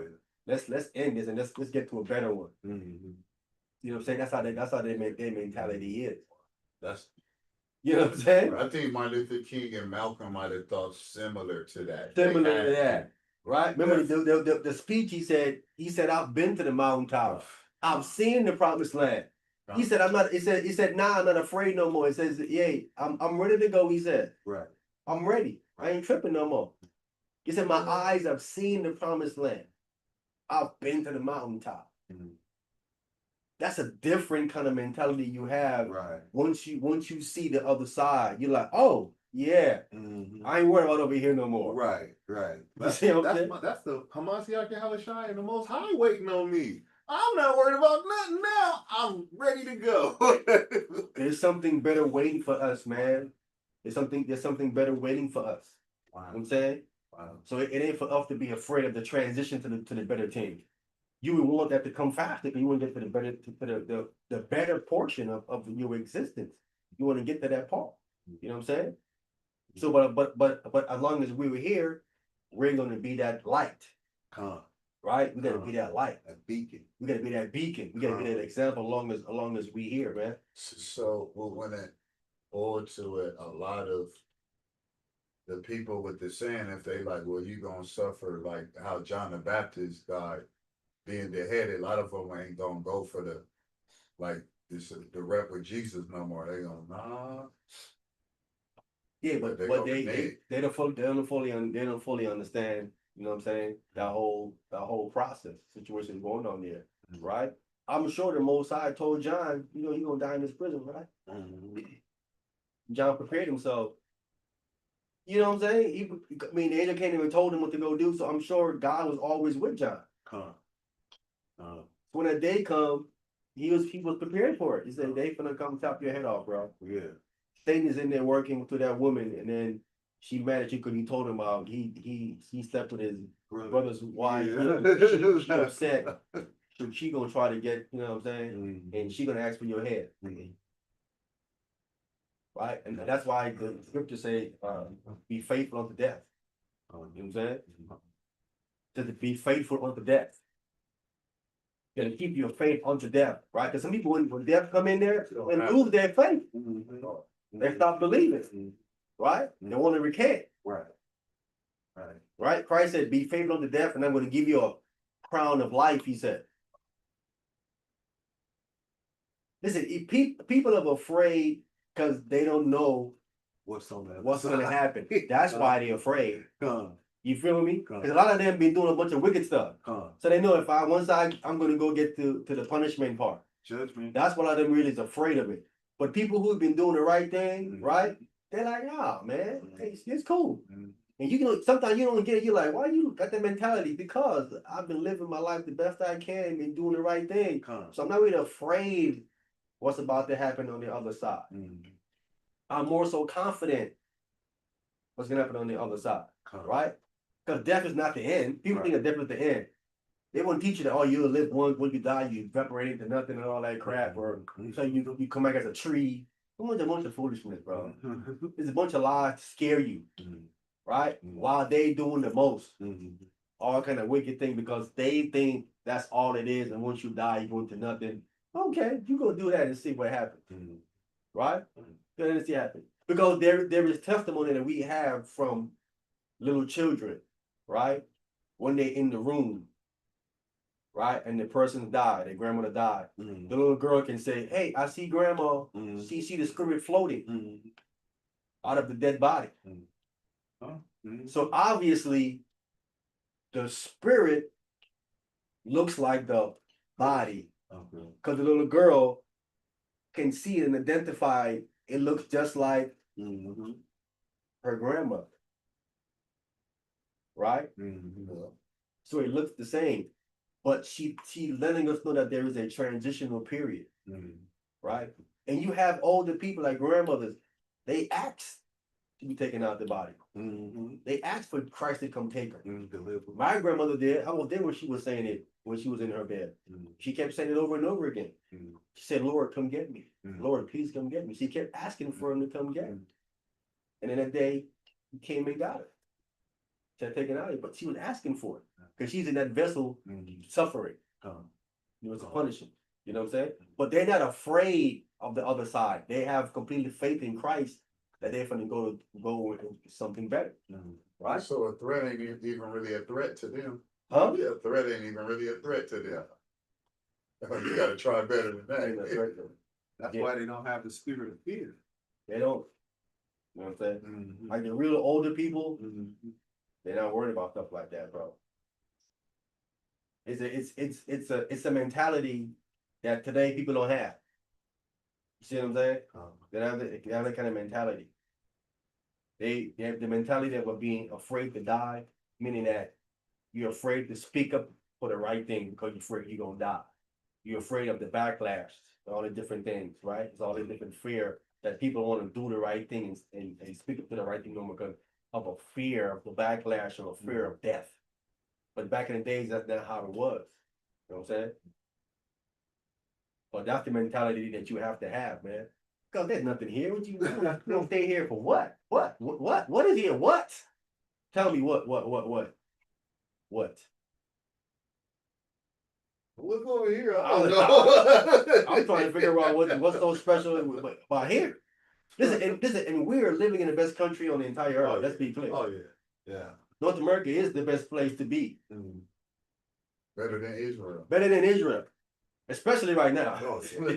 Oh, that's right. Especially right now with the war going on. It really, you don't want to be there. You know what I'm saying? And even here, it ain't all pretty much as it's supposed to be over here. You know what I'm saying? So It's not, it's the best place, but it's not the best place. Put it like that. yeah. I mean, because, you know, we're still getting lynched, still getting police brutality, you know, but it's the best place. You wanna, you know, whatever, but it's hard to get around. You know, but right now, how much the gas prices? Six, almost six. Yeah, it's almost, regular is almost 6. The others, you know, but then you guys like Arizona, San Diego, Texas. It's not gonna be a lot of people going out of No, I mean, it ain't just cars, it's planes too. planes too, yeah. You know, ticket price gonna go up because it costs money for the fuel in planes and fly out in places like that. It ain't cheap, right? Anything they use gas or that, all that, their prices are gonna have to go up. But they're paying more for fuel, so the local people they gonna feel it. They gonna feel it in their pockets because they have to pay more for their plane ticket, whatever ticket, the gas, I mean, for their bus ticket, whatever it is, it's gonna go up. And even delivery people. Even delivery people, Ubers. Uber, everything they have to go up because the gas is going up. Yeah, so that's showing just how much that would affect the economy across the board. You know what I'm saying? That's how deep it is when it comes to war. War does that. And the thing about it is, if he would have went to Congress first, and he got sanctioned, Congress could have Right, fund him the money. right, You know what I'm saying? right. And then he can help that and keep the prices low. Huh. He just jumping into the war without. I mean, he's doing stuff he ain't supposed to be doing anyway. It's legal. That's So illegal. they're You gonna- can't go to war without Congress sanctioning it. You gotta go to ask them. They're gonna impeach him anyway. They need to.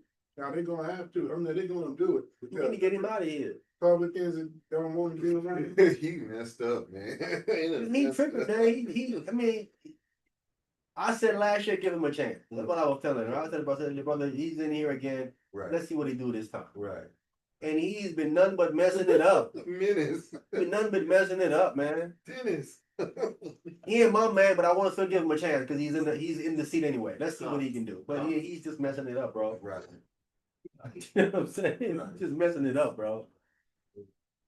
I was trying to rock with him. I'm like, oh my goodness, this dude. I knew it was gonna, I mean, I because, wasn't trying to rock him, but I was giving him a chance. let me tell you something. How can you be a TV host and become president of the United States? Well, it's money. Money. Okay, so anybody, if I had $1 billion, Yes. Yes. Yes. Dr. Dre become president. Well, he made $2 billion last year, so you gotta kind of get it up there. But he made two, but he after all this Probably lost six. payback. Yeah, he had to pay his mother, he had to pay his wife. His wife took half Yeah, of she took a yes. took the bundle. Yes. Lump sum. Wow. You know, see, that's all, and I'm gonna hit you, so that's all women is just there for. Not only that, he's been sued all over the place too. Don't Yeah. forget that. Right. He had lawsuits for he told people beats. He ain't paid him for Mhm. song. People don't know that he's still playing D, the woman that he slapped. Beat up real bad. Yeah, still paying her. Wow. Yeah, he's still paying her. That's why he's so mad. He got still got to pay it. This woman, he hit her so hard. This woman can't work no more. Wow. Yeah, she can't work no more. She's like, you know what that means, right? Man, Stay forever. You know, Nah, man. I will marry you, big dummy. yeah, he ain't. He's the reason why it's a big money, but he's paying increments. He ain't just giving it all at one time. Right. So because he's paying like that, he still got to be paying. Okay. He's still paying this long. You know what I'm saying? Like again, every time you do an album, you got to. Then he ain't paid Snoop for the Chronic stuff. He ain't paid them people, but he got to pay the white man. They ain't trying to buy his house. So he's in debt. What about that $800 million yacht he got? Listen, man, a lot of these dudes, a lot of these brothers are in debt because they don't have financial literacy. Right, They don't know how to manage their money. right. You see what I'm saying? So you see this big money, but if you see the expenses that they had, they don't have no money. Mm. You see what I'm saying? Yeah. So I'm glad you heard recently where Dwayne Wade and Tom Brady and different people are partnering with Chase Morgan. Okay. And they're getting all of the young NBA players and current NBA players onto a money management plan Oh, that's good. so they can manage their money. So when they leave the NBA, Right, they ain't broke in 2-3 years. They're back on the street, right. right? They still got the money to live the lifestyle that they have. So they're helping them because even when you get the money, a lot of them, even right now that I'm talking to you, a lot of them getting scammed out their money. Mm. The guy said Drew Holiday and a couple of the people are getting scammed right now out of some money with some dude. Because people come to you, man, invest right here, you're gonna make triple your money and all that. And these NBA players who don't know no better, investing their money in the wrong thing with the wrong people. Right. But now you put it with Chase Morgan, people who've been in the business for 30, 40 years, who know how to invest your money correctly and Right. give you a good return or something like that in the right stock. When you do come out the NBA, you have money you can live without being broke in 2 or 3 years, right? Yeah, And they always needed that, Mhm. right? Most athletes don't have that. right. And that's why most of them go broke when they come out the NBA. They got to sell the car back, take the jewelry back, take the house back that they bought their mom. Mom gonna get the house back. It's ridiculous. I hope a prenup is part of that deal. All of that should be part of it, but these people right here, it's people gonna help you manage your money correctly, right? Put you on the right plan. So you have your money after you leave the league. They come in the league and they make millions of dollars. 100 million, 200 million. Right. How are you broke 2 years after you come out of the league? You see what I'm saying? Yeah. You shouldn't be broke that Buying all quick. this Stuff, Yeah, then women, all they. that too. But the way they're gonna structure your money for, I'm sure they're gonna put your money in trust. Mhm. So that your money ain't gonna get touched. There you go. Because You know what I'm then- saying? And then it's funny though, about the wives, when them guys are out of town, they don't want them dudes home. But when they retire, they like, they're not used to them being home. Yeah. You know, right, man, do something. Get out of here. And that kind of was the mentality of a lot of the women around that Corona time. Around it, like this, like, you know, they thought they could be with their man and husband, and then they see they gotta sit there and be with him, or to see the true color of him, or to see the true color of her. That was a lot of divorce. A lot. A lot. Around Corona time. Yeah, a lot of people. Not only that, people dying too as well. Absolutely. People dying from that thing too as well. All over the place, right? Mhm. We were there was part of it. Funerals had to be like about an hour or so, because they were lined off in the cemeteries and stuff too like that. It was a crazy time, bro. They were getting them in, getting them out. Get him in, get him out, right? Wow. Yeah. Really just a suit, huh? A suit and a casket. We had to go to one. We had our brother. He was still in the clothes that he was in when he died. They didn't put him in no suit or nothing. He was, I'm like, damn, y'all didn't know. He was still in the same. He died in the same clothes he was in, his boots, like regular jeans, stuff that he had on. That's how he was in the casket. Wow. So that's from, Over dead. That's how he went to the hospital. oh, man. Yeah, that's Somebody Remember he was working. Remember Yeah, he was. But he had his headband on. Yeah, but if I put that on there, Okay, that's Yeah. the only thing he had I on. think yeah. But you know, he was in his regular like street clothes. That's what he was in. So his sister or nobody didn't try to go out there and buy him a I suit. looked. I said, what? I said, man, you know how you in the zone? Yeah, That's how he looked in the casket. I was like, nah. Like y'all could have probably act with some money. We could have put something and get the brother in a suit or something. all that money y'all collect, all y'all supposed to be a camp and a congregation. In pocket, bro. And Halak, Halak your In boy. their pocket, bro. Halak was his boy. What happened to that? I don't know, man. When I saw it, man, I couldn't keep looking at that boy. It kind of like upset me. I was appalled. You know what I'm saying? And I said, damn, Bill, y'all couldn't get him in a suit. What's going on? Crazy, man. Like, you couldn't be in there long anyway. You know what I'm saying? But they rushing you. You know y'all got there's no one behind y'all. So Right.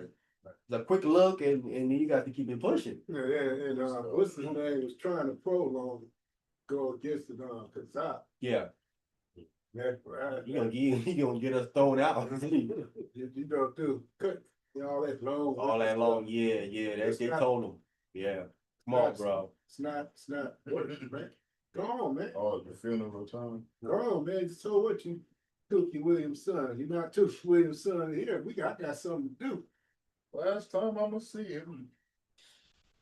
Yeah, it's a crazy time, man. Crazy time. 1 Corinthians 15:33. Ah. 1 Corinthians chapter 15, verse 33.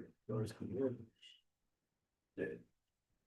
Chapter 15, verse 33 said. 1 Corinthians chapter 15, starting at verse 33. Okay, I got it. 33. Yes, we'll start at verse 33. All right. Yeah. 1 Corinthians chapter 15 and verse 33. Be not deceived. Evil communication corrupts good men. Right. Be not deceived, right? Manners. So huh? No, it said manners. Okay, all right. Yeah, be not deceived. We're talking about, it says communication, but the word there is association. Right? Association. Be not deceived. Evil association Okay, even. corrupt good manners. It's evil associations. Right? You associated your association with who you associate with. The associate is evil. So the evil associate is going to corrupt your what? Your good manners. Your good manners. Right? Like something Not like- evil communication. Evil association. Because if you hang around people that's evil, they're going to corrupt your good manners. You're going to stop being like that. You're going to start emulating them. That's why I tell us separate from that. Totally. Yeah, separate from that. Totally. If people try to trick themselves thinking that they can, you fooling yourself. That's why they don't hang around you, because they're afraid your good man is gonna turn them. So you hang around them, they're gonna turn you. Right? You have them come over there where you at. Where we over here keeping good manners. We over here not cursing. We over here not using the N word. We over here, you come over here. And when you come over here, you're like, bro, we don't talk to that over here. Right. You don't do that over here. So he has to either do one or two things. Huh. Stay and conform to that, or he's gonna have to leave. But if you go over there with your good manners, you're gonna say, brother, no, you man, you don't talk to that over here. You don't do that over here, man. We with the F-bombs and the N-words and all that other stuff over here. Like, no, I don't talk like that. I said, brother, you can't really be over here like that, because we don't talk like that over here. Sad thing, them brothers in like One West, that fake ISUPK is notorious for that. Yes. But they learn that from the old school. But they was like that. They had to foul mouth, which is ridiculous. I could never get that, bro. That never made sense to me. Never made sense to me. I'm like, how can you guys have so much Bible wisdom and don't know that that's wrong to be talking like that? Like, you don't know that that's wrong to talk like that? I'm looking like, that don't go together. Yeah, and then I heard IUIC doing that too. One time they was lining up, getting ready to march, and dudes was just cursing. I'm like, That's that worldly spirit, man. Man, that spirit out there is strong, man. Listen, that spirit out there is strong, bro. If you ain't immersed in your Bible and you doing your fasting and praying, that spirit gonna rub off on you, man. I'm out there and I'm moving and I look, man, and I see, listen, I see people cursing. I talk with them. I'm like, you curse? You think it's a little square nobody? Firing off at the mouth like it ain't nothing, like a sailor. I'm like, man, that spirit is deep. He's going, man, it's crazy. and it was especially women. That don't sound. Them too. Them too. And some dudes like it. Yeah, some people like it. Just to It look bad on the woman, man. For women to be cursing like that, it just look bad, bro. It's a bad look. It's a bad look. I'm saying. But again, like you said, some dudes like that. All right, who's reading? I was Go ahead. verse 35, 34. 34. And wait to righteousness. You have to awake to righteousness. See, people are asleep to righteousness, right? They are awake to wickedness and sleeping on righteousness.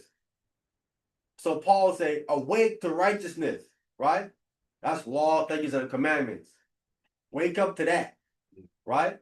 Then the term said, brother, you sleeping. You know what I'm saying? You walking around while you sleeping. So awake yourself to the Torah. Go ahead. And sin not. And sin not. See? If you awake to Torah, then you're not going to sin. But because you're sleeping on it, you're sinning. Go ahead. For some have not, for some have not the knowledge of God.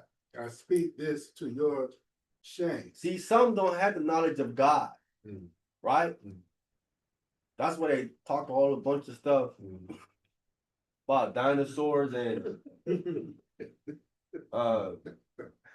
aliens with light bulb heads and a whole bunch of other bunch of foolishness. The aliens are here. That's exactly.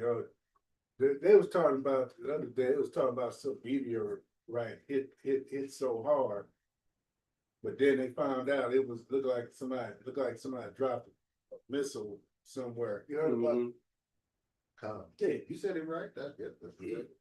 It was actually a missile that fell out. Something fell out.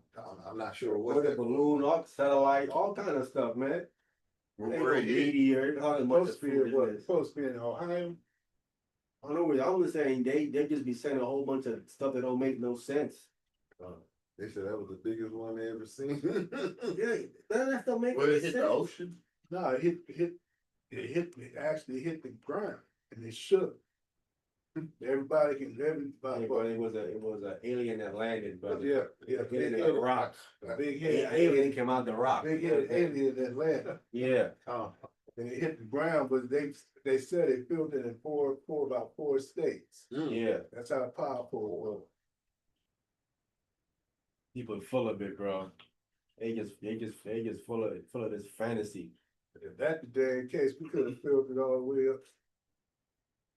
How can a rock hit and a rock hit the earth, the oxygen would have left a long time ago. What's holding the oxygen in? That's my first question to you. What's holding the oxygen here if there is nothing to hold it? A rock can just come into the atmosphere, hit the ground. Why is the oxygen still here? What's holding it? Please don't say gravity. Gravity can't hold a balloon, much less oxygen. I'm just saying, people just be saying without thinking. I'm using just common sense just to ask questions. That's why the text says, "For some have not the knowledge of God." The knowledge of God is none of that nonsense there. God said, "Man, this is an enclosed dome that I place you in," which makes complete sense, and it's flat. And that's your complete protection. That's your complete protection. That would make complete sense. And he calls it a garden. Complete sense. That other dumb stuff. Live on a ball. Yeah, Who was reading? Go ahead. 35. Yes, sir. Verse 35. But some men will say, But some will say this, right? Go ahead. how are that dead Raised up. raised up? How are the dead raised up? Right? Some would say, right? Those that don't believe in that kind of stuff, right? Right. Just logically be their question, right? Right. How's the dead raised up? Right? Go ahead. How the dead raised up? Uh-huh. And with what body do they come? And logically, that's the next question, logically, right? So if they get up, then what body do they come in? Because they understand that when you die, you went to ashes, the dust. So if you raised up, then what body do they come back in? Logical questions, right? Those are logical questions that needs answers, right? True. We dealing with logic here, huh? Like a branch. That's That's it. You know what I'm saying? Go ahead. Verse 36. Thou fool. Thou fool. Let me stop right here and say this, right? I won't stop and say this. This term right here today is looked at as a term as something that's bad. That's not how it was back then. We're not looking at it like that, right? It's basically kind of saying, dude, you being ignorant. Okay. This man, you being ignorant, right? It's not a term back then to say trying to insult you. Okay. You know what I'm saying? Because you're asking a logical question, right? And the reason why it's saying that you're a fool is because you're basically ignorant, right? Because a fool is ignorant, is he not? Yeah. Yeah, Right? foolish. Yeah, that's all it's not being used to say to insult you. Right. I just want to clear it up Okay. that in times phrases change. Right, back then it called someone a fool, right? This is old English language, right? You say you call someone a fool back then in 1611, they're not looking at it as offensive like that. They don't understand, oh, you're trying to say I'm ignorant of something. All right, educate me. Okay. Okay. Today, you call someone a fool, guns might come out, fists might start flying, you know what I'm saying? Gonna take the term differently today, right? But basically saying you're ignorant, bro, you ain't ignorant, right? So go ahead. Thou fool, that which thou swear is Sowest. not quick. It's not quick. I mean, it's not brought back to life. It's not revived, right? It's not made alive. Quicken means made alive. Now made alive. Go ahead. Thou sowest is not quickening except it die. Except it die. I mean, it's not made alive, except it dies. That makes sense, right? Revive. You can't make something alive that never died. Common sense, right? Yeah. So after that died for to make it alive, right? Go ahead. Okay, verse 37. And that is which is thou sowest. And let's go slow right here. And that which you sow, that which you mean plant, right? Go ahead. Which you sow is not thy body, not that body that shall be. See, you're not sowing that body that shall be, right? You're not sowing that body that shall be. Go ahead. But bear gain. But you bear grain, right? See, bear, that's B-A-R-E. It's an old English word again that means naked. Let me show it to you. Okay. right? Okay. It also means without a body, Mm. but is with. Let me show you before this. I'm making it up. Okay. I'm gonna show you before they say I'm making it up, right? So bear without a body. Put all the terms up so they can see. Yeah, like bare naked, huh? That's what it's trying to get across to you here. So in 1 Corinthians chapter 15, and you was at verse 37, right? Yeah. It's showing it here. Yeah. Also, it's thou none about it shall be, but it says, but bear. I'm showing you, click on it, and I'm gonna share it. All right, let me share that too as well. Definition of bear. All right, it's coming up. So we see here, right? Gumnos, right? Of uncertain infinity, new, right? Okay. Absolute or relative, literally or figuratively, naked, right? You go into the Hebrew Strong's, properly unclad, without clothing, right? Glad. Unclad means the old English term meaning you're naked, right? No clothes, right? The body, the naked body, right? Ill-clad, right? Just clad, just in undergarments only. All you have on, right? I don't think I ever heard that word too much. Glad. It's an old English term. You ain't gonna hear it. They don't use that term no more. You know what I'm saying? Older folks might hear use it, but it's the old English term, right? The outer garment cloak being laid aside, right? The soul, just the soul, right? That's without the body, right? The soul of the soul whose garment is the body. So he doesn't have it. Stripped off the body. Here it is. Without a body. Right? And metaphorically, naked, open, laid bare. Only, mere bare. Grain, right? Grain, not the plant itself. Right? Remember, we're talking about you just grain, you're not the plant itself. Right. Because you're just the grain at this point. Right. You need to be resurrected into that plant. Right? So these are the terms when you get this grain, not the plant. And the one here, without a body. Says, but is it without a body? Right? Let me go back to the text.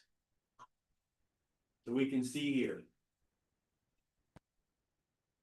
When we come back, when it says right here, and you bear grain, it's mean, but you are just a grain without a body. It's naked grain. Naked brain. Without a body, right? You just the grain, not the plant. That's all it is. But he says, that's what it says. And that which thou sowest not that body that shall be, but your naked grain, right? Go ahead.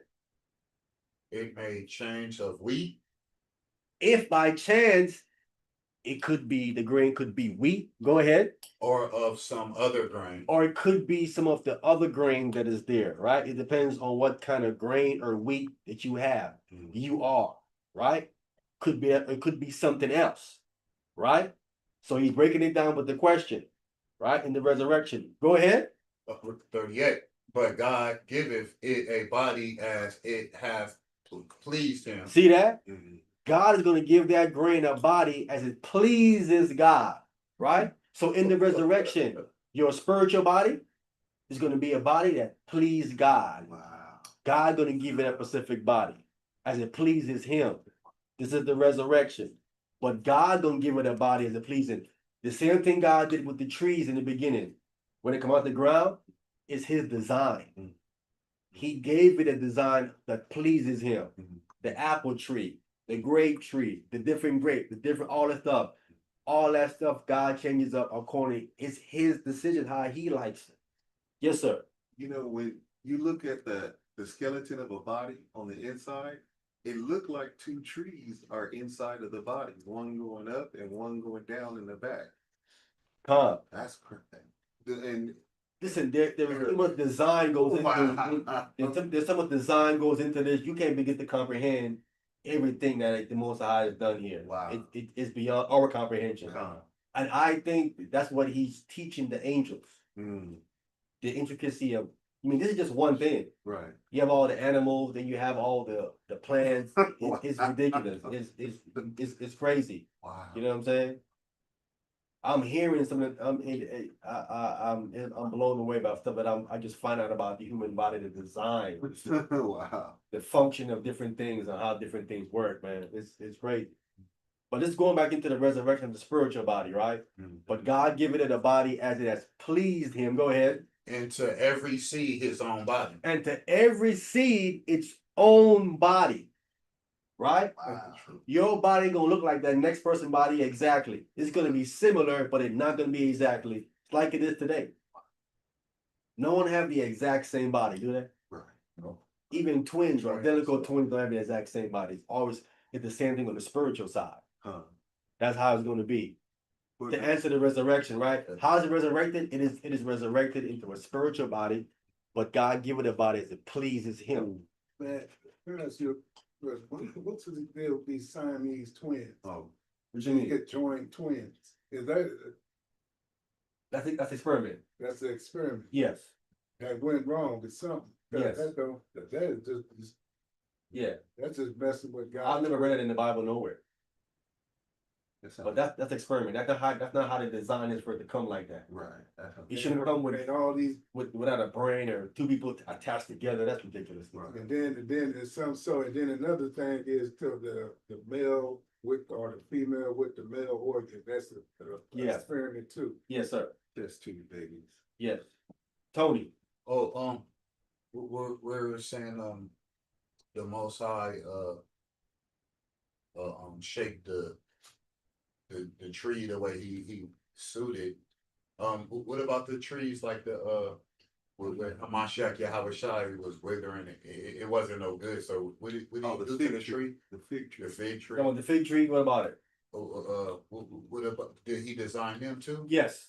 And what about the trees that he was like, for every tree that reproduce good fruit is chopped down and thrown in a fire, even them trees too? Yes. Every tree designed by everything designed by the Most High. Everything when it comes to plants, agriculture, all that designed by the Most High. He put all that together. Remember, he's a husbandman. Mhm. He plants it. He everything. He all the way down to the genes. All that's him. The different fish, different colors. All of different it, yes. fruits. That's why verse 38 is so pertinent. Verse 38 says, but God giveth it a body as it has pleased him. Mhm. Right? That's why you can't really begin to understand the mind of the creator when you look at the creation. It's there's so much variation. Wow. It was the fish in there. Wow. Different color fish. Mhm. The fin might be purple and green here, and the other one here is all kind of stuff in the designs. You know what I'm saying? Picture what that garden looked like before Adam left it. Yeah, How pretty it was. Sorry, probably destined by it. Huh? Was it still, when he left it, he couldn't go back inside that garden, right? No, there was a sword and an angel that blocked the way. So. Well, if it's there, but I mean, what really happened to it? It was on a mountain. Mount, Remember, it was on a mountain. It was up high. You know what I'm saying? It was up high in the mountain. It was and again, we said it was an enclosure, Mhm. right? He enclosed it in, right? So I think when the flood came, he protected it. Mhm. Easy to protect it. Mhm. I think it's there, just can't see it. you know, cause see, that movie, that King Kong movie, that Skull Island. That could be that Garden of Eden. I mean, just, just saying, it could have been something like that, You know, something like that. which is. Because the island was hidden. Mhm. Yeah. Mhm. Yeah, I think that mountain, that place that Adam was on was hidden. Uncle, listen, Esau loved to go there. Why would Esau want to go there? Who knows? So he can discover it, so he can put his name on it. Why would Esau want to go to this place? So he can brag that so he can get you for something. That's you now you're getting hotter. Yeah. Why would you want to go there? Is it a fountain of youth? Fun the youth isn't there. What's there? First So he evidence of Oh, the tree of life. The what? The tree of the life. See? That's what he wants. I was like, oh. That's what he wants. He wants that. Forever young. Yeah, beautiful. He finds that place, that tree is there. He knows the other tree is bad because I ate of that. Like, no, don't touch that. Mhm. That's the one we want. Mhm. Mm. The reason why he wants that tree of life is because it's prophesied that he ain't gonna be here. Mm. Right or wrong. That's true. So he's on a mission to like, wait a minute, if I ain't gonna be here, I gotta find the Mhm. tree of, I gotta find somewhere so I can stay here. Is that That's what he's trying to, yeah, because he know he's gonna be gone. That's what he on. That's why he doing all that with the Indiana Jones, with the Holy Grail and all that. He's Mhm. trying to find somewhere to stay. Mhm. Because he know at some point he's gone. Mhm. I see. That's what he doing. Like a snake. Yeah. He ain't got no roots. He got He know he's done. Wow. He know he's done. Did you see that they found a ring of Gilgamesh? They calling it The ring of a guilt. ring of Gilgamesh. This ring is about this big. They said it was on somebody's finger. That's some giant stuff. Gilgamesh ring isn't that big. It was, But the Epic of Gilgamesh stuff, yes. the other like flood stories and stuff like that. Mhm. No, no one would figure that big. Only someone would be that big will be one of those giants from the fallen angels mixture. Mm. I heard they get like 30 feet, I heard the meters high. something like that. Not enough than a regular human being probably would have been about 15, 16 feet, something like that. Okay. Right? Which makes sense. I think about 16, because 1 plus 6 is 7. Okay. You know what I'm saying? Okay. It would average out. Okay. Right? When you have because 7s are all over the place. Okay. If you look at the scriptures and look at things in there, 7s, Mhm. 7s and 12s are all over the place. Okay. Right? 50s. Huh? 50s. 50s there a little bit, but 7 is there the most. Yeah. 7 is there the most, right? Right. Shabbat. 7 is all over the place. Right? Mhm. Only that, you know, the child gets circumcised the 8th day, right after the 7th, right? It's like a new beginning, Right. right? Right. So then you have 7 feast days. Mhm. You know what I'm saying? Mhm. So 7 is all over the place. 12 is all over the place too as well. 12 tribes. 12 hours a day, Mhm. 12 hours a night, and there's 12 months, right? Mhm. Sometimes it's a leap, a couple 12 13, but tribes. it's usually 12. So there's other 12s I know nothing about. There's all kind of 12s all over the place that you don't know about. This guy was naming them there. He had like about 12 of them. All different 12, 12, 12. 7 is all over the place too as well. All these are the numbers. But all these things speak to a cycle. Mhm. All these speak to a cycle. And I think that's the mentality when it comes to understanding death. Death is a cycle. Because the cycle is everywhere else. Come. Right? The day repeats itself. Right. Right? You repeat yourself. You eat, go to the bathroom, sleep. You've been repeating a cycle since you was born to this age and you didn't pay attention to it. Come. Right? Come. So logically, your life at some point would cycle. Come. You get to a certain point where you would die, and then you have to come back as a child at some point. Mhm. There's a cycle going on there because it's everywhere else. You look around you, the Right. cycle is everywhere. Right. Where isn't there not a cycle at? Something start, but the cycle isn't a cycle where it starts and stops. It's all in a ring. Okay. It does this. Continue. Continue to go around. It don't stop. You know what I'm saying? You don't stop it at the Most High. Only He can take that cycle and break it and stop it. Mhm. Right? Mhm. People repopulate, nations repopulate, so and so happen. Only the Most High can say, no, I'm gonna crush that and stop. Only He can do that stuff. Otherwise, it's gonna continue like this. It's gonna continue like this. Only thing I was kind of new was how the way Hamashiach Yahushua came. Huh? The way that Hamashiach Yahushua came. Come. Maybe, like I said, I'm looking into that. Recorded. I'm looking into that. That might not be new. Mhm. right? Maybe Isaac came like that, and I'm trying to find if Solomon did too, right? And then Mary. Because it looks like Isaac was, right? Mhm. We know Christ was for sure. Right, No issue there, right, right? right. We're just trying to find the trifecta with Solomon. Right, because Solomon's mother was Bathsheba, but what was that? Huh? Was Solomon's mother was Bathsheba, right? Huh. Well, she was Judite, Yeah, she do that. daughters of Zion. Possibility, but everything is on a cycle, man, which is fine. You know what I'm saying? That's how things continue. Even here, everything, that's why, listen, they know what's going on here. The Most High made resources, energy, gas, whatever you see, he puts it on a cycle. That's why you see it's continuing to this day. They just have more knowledge of what is here today, so they can make cars and different things. But all these things been here. Right. They just don't have information of it. That's why Daniel said, knowledge shall increase. He tells you that way back. Yeah. This goes all the way back this goes all the way back to the Babylonian Empire. They prophesied it was going to happen. Where are we at today? Thousands of years ago, he said it's going to happen. Was he right? Boy. Spot on. Wow. He was spot on. Right? And this is why they keep getting richer. They lie to you and say, oh man, we're running out of money, we're running out of you're lying. You're lying. Everything God has on a cycle. You are not going to be able to cut down enough trees, because if not, we'd be dead. The trees is what bring back the oxygen. Right. He ain't going to allow you to. The Most High has it repeating itself, so it continues. It continues, even in the waters. You know what shrimp this man pull out the water?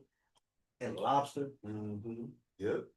Well, I've seen it. You know how dirty the ocean would be, but the Most High have the cycle down there going where they're having more children and continue to keep the ocean clean to a certain degree where it isn't going to get so bad we can't even go into it like that. The cycle is everywhere. Yes, sir. No, that's funny though, but you're really not supposed to eat that stuff No. because some people are allergic to it. They're born allergic to it. It's like I don't know, this thing, Country Wayne's daughter. He has a daughter, she's 8.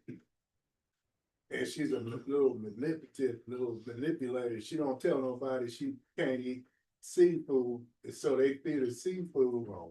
And then all of a sudden she breaks out. Yeah. And then, you know, she just, her face was all swollen. I mean, it might be I know it's a skit, but she don't tell nobody she can't eat it. You know, and stuff, but you can't eat that stuff, man. That stuff, Leon, he's allergic to seafood. And he was eating it all his life, and then all of a sudden it started swelling up, and Wow. face started puffing up. I'm like, Very what? progressive. I mean, anything he got, and then he was eating some fried rice, and they had some shrimp in it, and it broke out. Oh, wow. That's what happens. It starts to really affect you when you get older, because sometimes when you're younger, it don't happen. When you get older, when you get to a certain age, you just start, you're like, where did it come from? Eating this all my life. And no, it's time. You know, and then some dumb people that, you know, maybe it's allergic to you. No, it's just you know, because they love it, but that stuff is dangerous. Definitely. But you can't be over there and hear that. You have to be over here and know that. You over there, shrimp is delicious. They call it a health food. Yeah. What? I've seen the cat almost vomit. He put the shrimp to the cat's nose, and he was like, "Oh, like y'all shouldn't be eating that, man." Ugh. All right, Deuteronomy 30:15. All right. Deuteronomy chapter 30, verse 15. Now it's time to get down to why is these trees in the garden? Why? Why? Why are these trees in the garden? Deuteronomy chapter 30, verse 15. Who got it? Go ahead. Deuteronomy chapter 30, reading at verse 15. See, I have set before thee this day life and good, and death and evil. So I've set before thee this day life and good. Life and good is the tree of life, right? And death and evil is the tree of knowledge of good and evil, right? This is what he said before Adam. We're gonna find out why though, right? The same thing he said before Adam, he said before Israel. Says it right here. I'll set before you this day life and good and death and evil, right? These are similar to these two trees that are placed in the garden, right? Jump down to verse 19. Deuteronomy chapter 30, reading at verse 19. Yes. I call heaven and earth to record this day against you. Right. So he's calling two witnesses. He's calling heaven and earth as to reckon, right? To record this day what? Against you. Right? Do you know when you was reading, you notice when you're reading Genesis, it says, these are the generations of the heaven and the earth. Yeah. Is what it says? Yeah. This Yeah. is the same thing it is saying here. Yeah. Generation. The heavens and the earth, the records, witness. Record, witness. Against you. There were records against Adam. Yes, sir. We know of two witnesses that are going to be called later in the scriptures to testify. We were thinking that they were men. Could it be that this is heaven? No, they're men. Oh, Those are men. Okay. But okay. these are the original witnesses. Huh. Okay. The original witnesses is heaven and earth. Heaven and earth. Oh. Showing you that heaven and earth is a lie. Let's be clear. Okay. To record this day, it says against you. Huh. Right? Heaven and earth also keeps a what? Right. Record. Yes. There you go. See that? Yeah. Keeps a record. People don't understand that. Right? They keep a record. That's why he can call them to witness against you, because they have the record. Yes, sir. You know, they just found out that they can look backwards into the past without cameras and all of that stuff. They said the energy recorded it. They do that with the stars. Wow. They reverse it. They can reverse it back and they can find certain things. Wow. They can reverse it Man. and pinpoint certain things. That's how they know exactly. They can know when that the white man saw the star. They reverse it and they can know what day it was. Wow. And what time it was. Denzel Washington got a movie like that called Deja Vu. Wow. Yeah. That's But they can reverse these things because these things, they understand, keeps a record of things. So if I can reverse the record and go back into it and see what it records, then I can know what happened. See, they can find out if stuff is true just by reporting. So that fits. So the angels too. They just like the we're angels. I know there's be some angels in the breath of life also. No, just the events, right? Something keeping a record of the events. All you gotta do is find that thing and then go back to a certain point in the record. You can find out to verify a certain day, right? That's how they know there's a day missing. That goes back to Joshua's situation, right? So they know something missing right here. Something happened. Again, they can verify what this book is saying by many different, not only archaeology in the ground, but they can go through the stars and different things and they can see it, right? So it says, I call heaven and earth to record this day against you. Go ahead. That I have set before you life and death. I'll have set before you life, the tree of life, death, the tree of knowledge of good and evil. Go ahead. Blessings and cursing. Blessing is the tree of life. Cursing is the tree of knowledge of good and evil, right? Go ahead. Therefore choose life. Therefore do what? Choose life. Therefore, I'm telling you to choose the tree of life. Go ahead. That both thou and thou seed may live. That you and your seed may live. See? If Adam and Eve would have kept and chose the tree of life, they would have kept living. Stayed alive. See what I'm saying? But they didn't. Right? So again, why is this tree placed in the Garden of Eden? Verse 20. Verse 20. Yes. That thou mayest love the Lord thy God. Stop. There it is right there. That's the point. Wow. Adam is placed in the garden, right? Adam needs to show and prove that he loves God. How does this done? Being obedient. How are you going to be obedient without putting a choice for you to see if you're going to be obedient? Wow.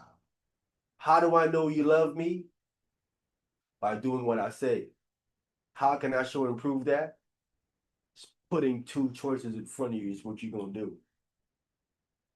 The tree of life and other tree was placed in the garden so Adam can show his love For the Most High. for the Most High by doing what he say.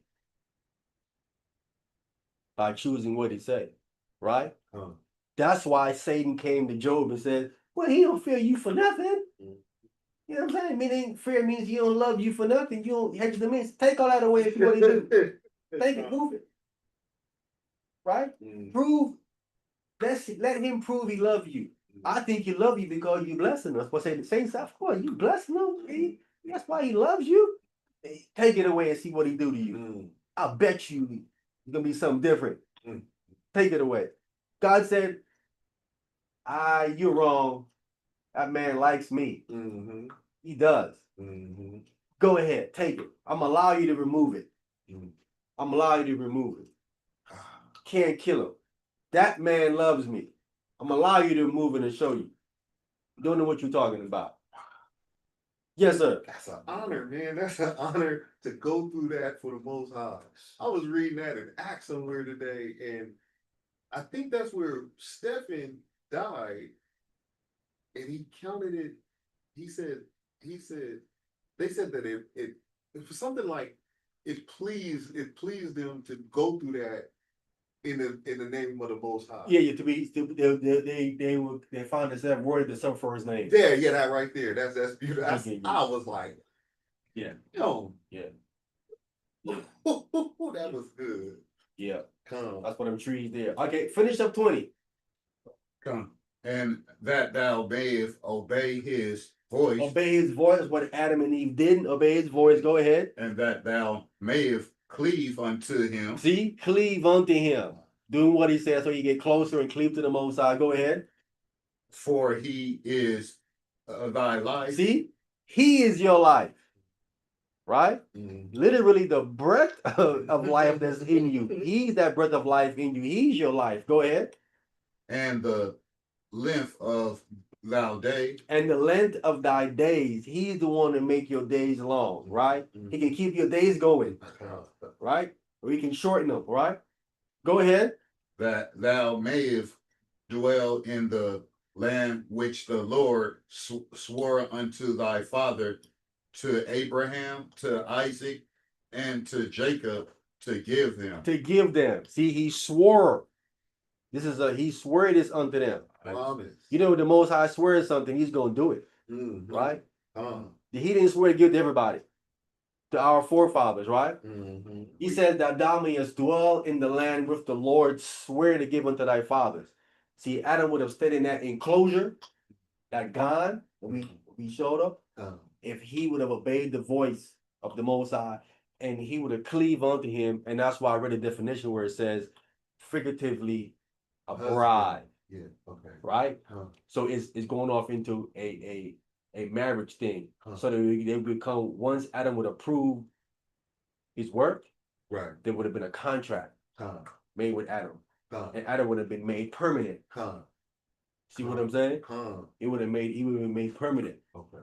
But it's all contingent on him showing his love for God by choosing to listen to God. That's what it's about. That's why it says the first man, Adam, right, was of the earth, is earthy. He fell. The second Adam is what? The Lord from heaven. Right? So the first Adam didn't listen, but the second one did. Right? The second one did. He cleaved, he obeyed the Most High voice, and he cleaved unto his God, his Father. So he's come to show us what the first Adam should have did. Yes, sir. So after Adam took in that fruit of information, his color probably changed, his mental, how he thought.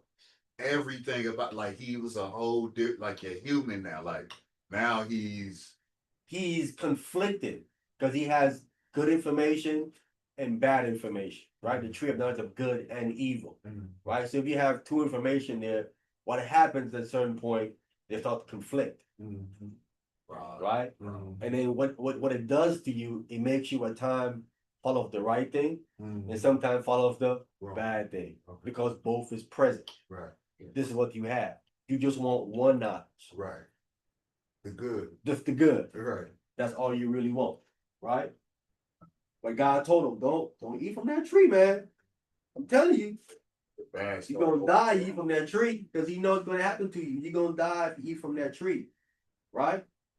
So bad knowledge is an actual power. Huh? Bad knowledge is actually powerful. It could be a power What you mean? It's a power. because the good knowledge, if you only know the good knowledge, then you're gonna do good. But if you know that bad too, you're gonna do the bad. So that bad knowledge, you're gonna do it and act it out if you know it. Yeah, but it's bad. It's bad. But the thing is though, and it is bad, it can be beneficial for you.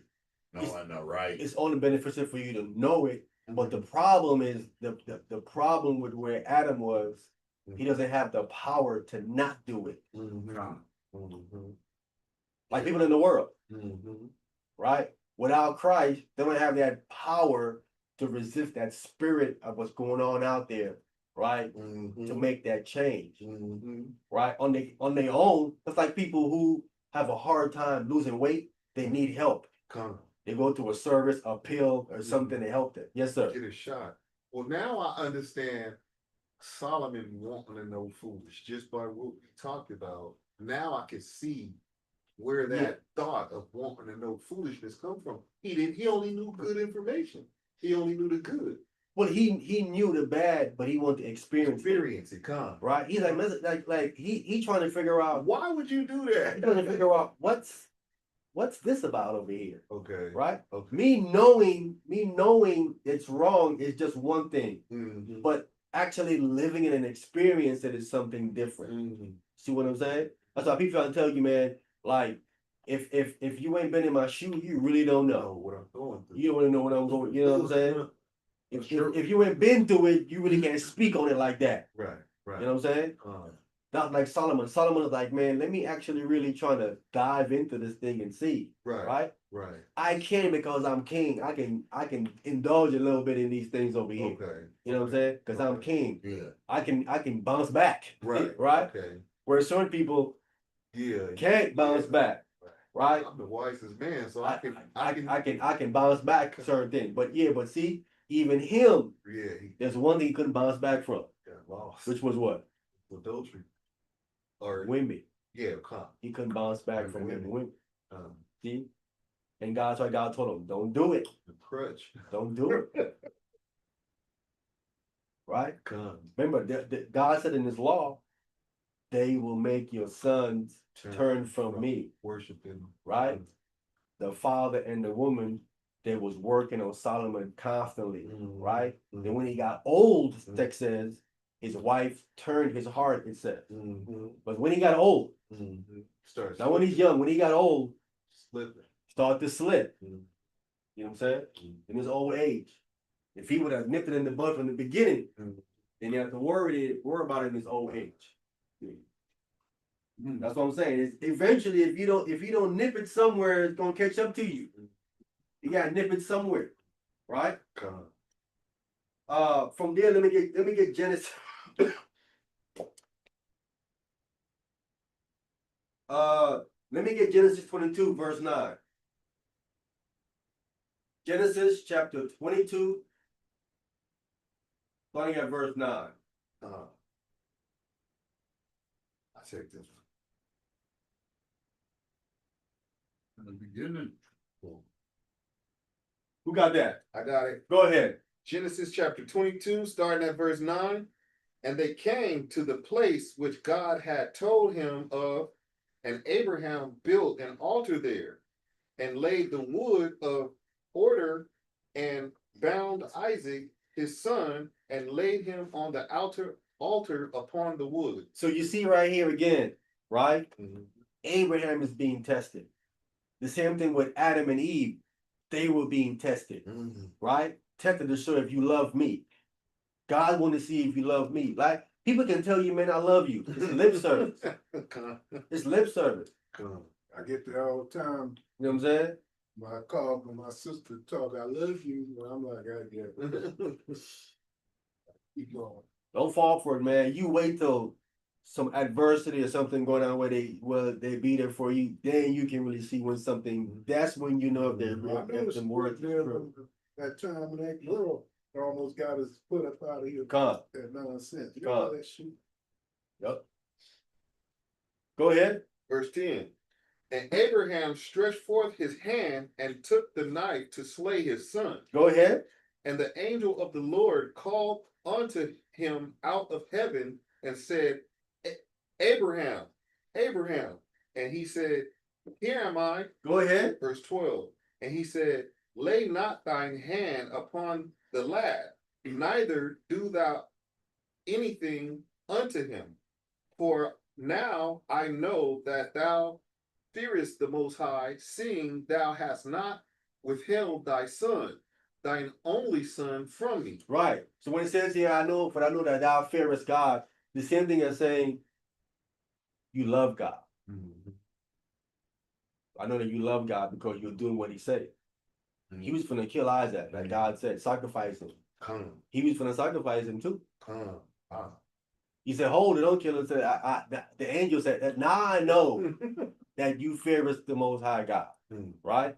Seeing thou hast not withhold thy son, thy only son, from God, right? You think that would have been Gabriel right there?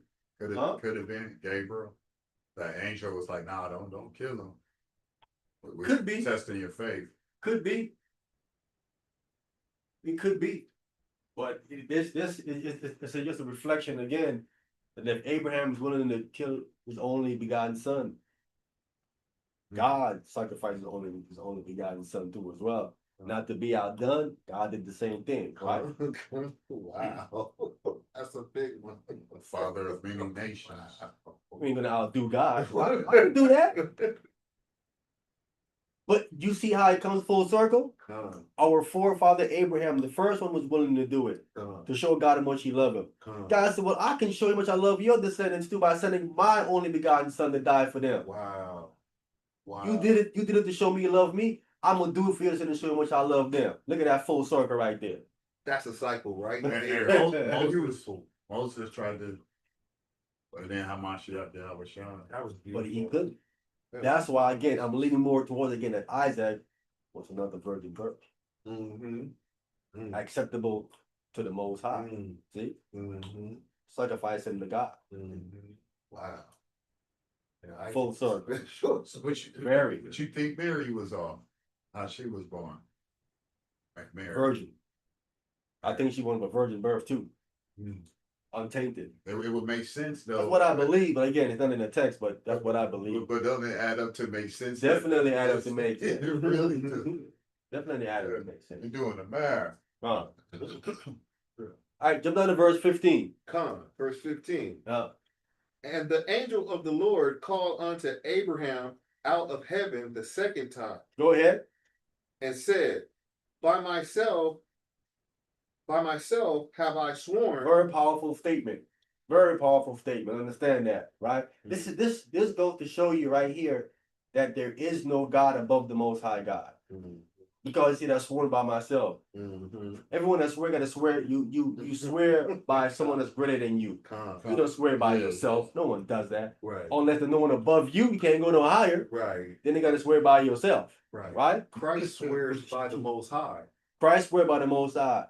Everyone swear by God, right? I swear to God. That's all they can always say. Right. No one say I swear by me. No one say that. God does because there's no one higher than him. Get lonely on top. Very. But listen, but that's why we here, right? We here to show the Most High that we love him, right? By what? By doing what he said. See? Statute, laws, and commandments. That's how you show you love him because God is way in heaven. We way down here. We ain't up there them like, what's going on? Most High? We ain't up there, you know? Can't like that. We all the way down here. So we gotta show love all the way down here. And he says, you do that by doing what I say. That's how you show me love. He got a marble throne in heaven, third heaven. A reflection. It was a marble throne. No, the floor. Floor was marble. The throne is something else. He's something else. Yeah, that ain't nothing even visual. He said he saw a jasper stone, a sardis. It was on something. Topaz, Bro. gold, silver, jasmine. Oh man, just forget it. But what he's looking at is like some type of like a glass stone being sitting on the throne with different colors, with this rainbow around the throne and this glass floor and the 24 elders and four. It was something else, bro. Somebody could try to draw that out. I know it wouldn't still happen. They haven't drawn out. Like they drawn out, but it's never gonna be the real thing. They give you an idea of what it is, but it's on another level. You know it is, you know. So he said, I've sworn by myself. Go ahead. Have I sworn, saith the Lord, for because thou hast done this thing, Because you have obeyed my voice. Go ahead. and hast not withheld thy son, And you have not withheld your only son. come, Go ahead. thine only son, that in blessing I will bless thee. See that? If Adam would have listened, he'd have been blessed more. So in blessing, I will bless thee. Go ahead. And in multiplying, I will multiply thy seed And I will multiply your descendants. Go ahead. as the stars of the heaven, Which actually happened. Go ahead. and as the sand which is upon the seashore. Which actually happened again. Go ahead. And thy seed shall possess the gate of his enemies. And we're going to possess the gate of his enemy. When you possess the gate of your enemy, that's where they go in and out, right? So you control the passageway, right? They can't move or do none until they got to go through you, right? The passageway is also how things get done and commerce are going. It's also symbolic of currency, money, right? That's why the fake Jews, they said, let me print your money. I don't care who make the laws. Because they know everything goes around the money. I can get the laws changed with the money. Right? I can buy the person making the law if I have the money. Right? So that's why you have this term that they call gatekeepers. You heard that term gatekeeper before? Right? Yeah. Possess the gate. Possess the gate. That's good. The gatekeeper. Right? I say who get in and who come out. Very important position to have. Ice Cube said, nobody make a move till I say so. Right? God, You know, I never really see like that's how where my little work site is, and I never see how it's lined up right here. Like, you know what? I do kind of got to start going in more about that. But, you know, people will act buck wild. Sometimes we just like, yeah, going out the gate, man. Just come back or something. Like, you got to enter out the gate though. God. We're gonna possess the gate of our enemy. We're gonna control. So we're in control, right? Go ahead. Verse 18. And in thy seed shall all the nations of the earth be blessed. And in thy seed, inside of thy seed, right? Meaning, so what comes out of your descendants, right? Shall all the nations of the earth be blessed, right? What come out of thy seed, right? And they say all the nation again. Once this is quoted, this is talking about the family again. I've constantly going and showing you to the Greek words in the New Testament, and also here, this is speaking of a family situation again.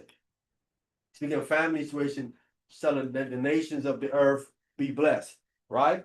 Go ahead. Because thou hast obeyed my voice. Because thou hast obeyed my voice, right?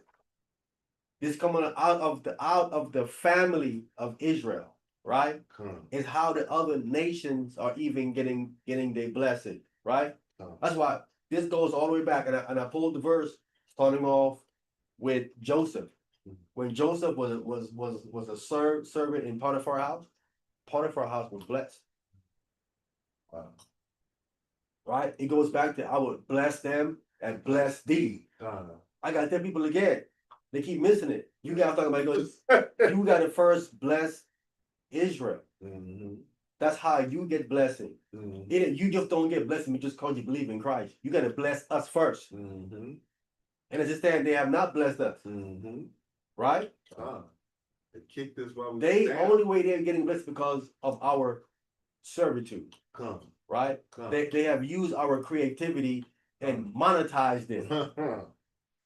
Creating rap, creating rock and roll, creating all that stuff. They've used our creativity and monetized it. They know that's how, because listen, they're like, man, no, I ain't trying to bless them. I said, but how do we get money off of it? They're a gold mine. How you make money off of them though? And they figured out a way. They said we can monetize their abilities.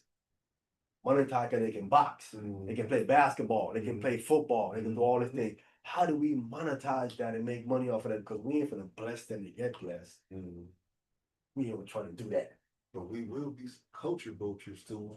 We want their blessings, but we don't want to bless them. Yeah, they don't want to do it the right way. They don't want to bless us so they can get blessed. Because if they bless us, they're gonna get blessed. Right. God said He's gonna do it. Right. That's a promise. Right, God said, if you bless them, I'm gonna bless them that bless you. So you don't wait for us to reward you, or what God said He gonna reward you if you bless us. Right? You missing that part. Right. Right. They think if they bless us, we're gonna now turn on them. That's not gonna happen. Right. Right. Right. And we can't bless you like the Most High can bless you, so you cheating yourself. All you were doing. So you monetizing our blessings is gonna come back and hurt you in the long run. All the money you stole, you're gonna have to then start bringing it back. Yeah. Right? The text said they're gonna bring their money and the stuff all back to us anyway, because basically it's our money. Thy nursing kings and thy nursing Yeah. queens. Should have did it the right way in the first place. If you were smart, you'd have did it that way. That's the way it should have been done. You should have just blessed us and have our God bless you. It'd have been good. Right? No, you want to go around it. You want to be evil and wicked and try to circumvent them and go around it. Okay, all right. So wait a minute. It's just kind of dawned up. They still got John the Baptist's head somewhere in a museum or something. The skull, yeah. Yeah. Oh, Skull and bone. They still got it. 1 John chapter 2, verse 3-5.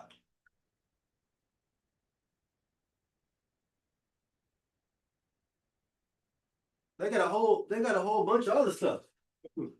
They got it. We got a whole bunch of other stuff that they're concealing and lying about. They just keeping it Right. safe for us. which chapter? Chapter 2, verse 3-5. Go ahead. 1 John chapter 2, starting at verse 3. And hereby we do know that we know him if we keep his commandments. That's how you know him. If not, you don't know the Most High. So part of knowing the Most High or getting to know the Most High and Hamashiach Yahushua is keeping the commandments. Right? Go ahead. Yes, sir. Can I add this? And to keep the commandments, you have to know them. So let's start with them Big 10. Right. Go ahead. Verse 4.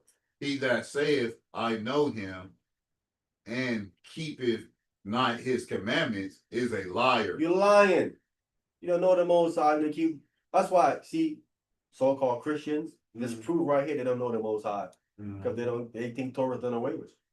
That shows you that they don't know the Most High. When they say they do, when they say, I got a personal relationship with Christ. No, you don't. You ain't keeping the commandments. Give me the first 3 commandments. Yeah, you ain't got a personal relationship. You lying to yourself. Go ahead. A liar. And the truth is not in them. Yeah, the truth is not in them. Truth is not in them at all. Because you're not keeping the commandments. This verse right here proves it. Right? Go ahead. Verse 5. But whoso keepeth his word, in him verily is the love of God perfected. See that? But if you keep his word, then the love of God is perfected. See that? You want the love of God to be perfected. And that's done by keeping his word. Keeping his perfect law. right? That's how his love is then perfected inside of you by doing what he say, right? Go ahead. Hereby know we that we are in him. So that's how you know you are Mm. in him, right? Mhm. That's why Christ said, don't you know that I am in the Father and the Father in me, right? People that believe in the Trinitarian stuff will talk about, see, that shows you they're the same God. Yeah. No. That's how you know you're in him right here. They said that they're in him. Mm-hmm. So that means then even the apostles are in the Trinity then. Mm-hmm. This verse right here says it. This is what it said. Hereby we know that we are in him. So they're in the Trinity then. Then there ain't no more Trinity. It's an infinity. Right? Because all the apostles is in it. All the believers of Christ is in it. All the believe keeping the Torah, we all in it. You know what I'm saying? So it's way more than three. So no more Trinity. Stop with this false doctrine. We're all in We all in it. You know, we all in Christ. We all in the Father in us. There it is right there. Right? Beautiful. 1 John chapter 3, verse 18. I take this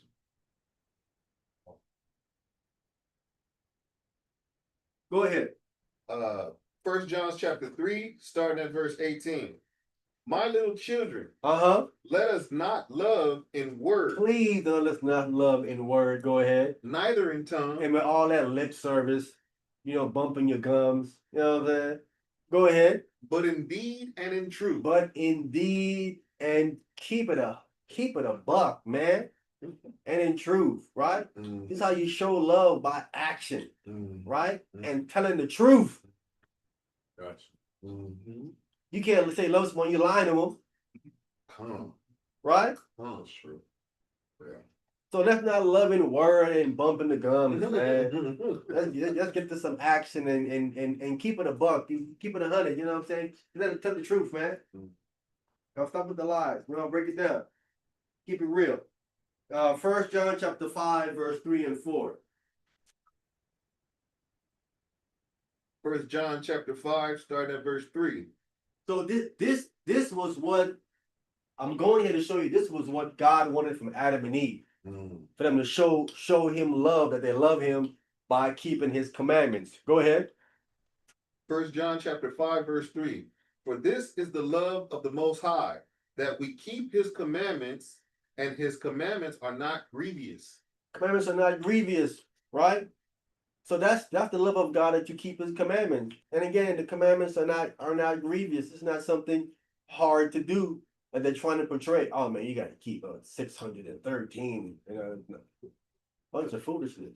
You ain't got to keep that much. Right, That's not even reasonable. right, If you want to expect you to keep 613 right. commandments, that's ridiculous. It's got laws of the land. It don't make no sense, right? Most of the laws is for the priests. But that's how much that they hate. They hate the laws of God so much. They gonna lie on it and say you got to keep all 613, which is a lie. You know what I'm saying? Then they can't reconcile with Christ kept the law. Then so did Christ sacrifice an animal? No. What are you saying there, man? The whole law hang on the two. So I need you to show me that Christ kept 613 laws. I need to book chapter verse. Go ahead. Verse 4. For whatsoever is born of the Most High overcometh the world. If you born of God, you overcometh the world. Go ahead. And this is the victory that overcometh the world, even our faith. Your faith. See, you overcome this world, man. You have to believe, man. This again goes back to why I name myself what I name myself. How am I on? Because I saw this is what I need to overcome this world, to stay where I'm at, and to make it out of here. Many brothers come in this thing, bro, and don't stay in here. They go right back out there again, right? Because they don't put themselves in a position or put something in place to help them stay here, to help them continue in this thing. And I saw early, like, you know what? This is what I need for me. Because every time I lapse and go off, I say, you know what? You don't believe. Mm. You ain't no Amayan. Con. Where's the believer at? Believer. I thought you was the believer. Mm. And it snapped you right back into place again. See what I'm saying? And that's what I saw ahead of time. I said, dude, you gonna need to do that because that's what you need to reel you back in. Oh wow. Cause we all just men, man. Yeah, you gonna need something to reel you back in, bro. Con. Find whatever that is Huh. and use it, man, because you're gonna need it to reel you back in. Con. When that test comes, Con. you're gonna need it to reel you back in. Praise to the Most High. It's trust me, it's coming. Con. Listen, if Adam was tested, Con. you don't think you an exception. Con. We just seen Abraham's Being test. tested. You not an exception. If you don't get that kingdom and all that other stuff, Mm. Satan finna come. Whoa, hold on. Whoa. You finna Tony? I don't know. You think what? Nah, he don't love you. Yes, he do. Izar? Nah. Nah. Prove it. Prove they love you. I don't think they do. Have them prove it. Wow. Here it comes. I'm telling you. Con. I've been in 31. I'm telling you what happened. My test came. Con. I'm telling you, my test came, brother. And I used my name to reel me back in, bro. Mm. And all them reading them scriptures, man, kept me reel me back in, bro. Listen, I was finna. I'm telling you, I was listen. I was finna go get the heater. It would have been blam. Mm. I was going to get it. I was walking to get it. I said, yeah, it's on. And the more I walk into it, it says, all them scriptures came into my head all the time. Mm. Kept running in my brain, all them reading and stuff, man. And every time I read it in my brain, Mm. it just kept defeating it. I turned right back around, bro. So I couldn't do this. Wow. Right? The old man kicked in. You know what I'm saying? Con. Like, I ain't finna take that. What do you think I am? I ain't no sucker. You must be crazy. Scripture say you can't retaliate. Can't do this. Right? Vengeance is mine, say of the Lord. I will repay. All that came into my head, I'm like, oh, damn, I gotta put the gun down. You know what I'm Wise as a serpent. saying? I had to put all of that. I gotta put it back down. Oh, damn, I can't do it. Then I gotta put that away forever. Then I gotta separate myself from all of that because that's just an avenue for me to go back into the world. So I let all that stuff go. Right? All that test and stuff came, man. All kind of stuff happened, man. Again, you're gonna need them scriptures or what help me and my name and different things to reel me back in. I'm telling you, it's coming. If you last in here for 30 years, it's gonna come. Satan ain't gonna allow it to happen. He's gonna bring it to you. He gonna push you to the brick to almost bend you. Wow. He don't want you in there, and he's gonna make sure you are thoroughly tested. You get in, for you gonna get up in there, because he don't want you to get in there. That's why he's glad Adam feels like, yeah, I got him. Got him, both of them actually. I got both of them. Right? Got both of them dead. Like, yeah, see, I told you they wasn't gonna do it. And what did those other two saints say? I'm glad that you count me worthy so I can do this. Oh, that was beautiful, man. Their mentality switched Mm. when they got into the spirit. Mm. See what I'm saying? They begin to understand. Walking with the Messiah and getting the Holy Spirit, that's what we need. And that's why the scripture said the things written before time was written for our learning. Right?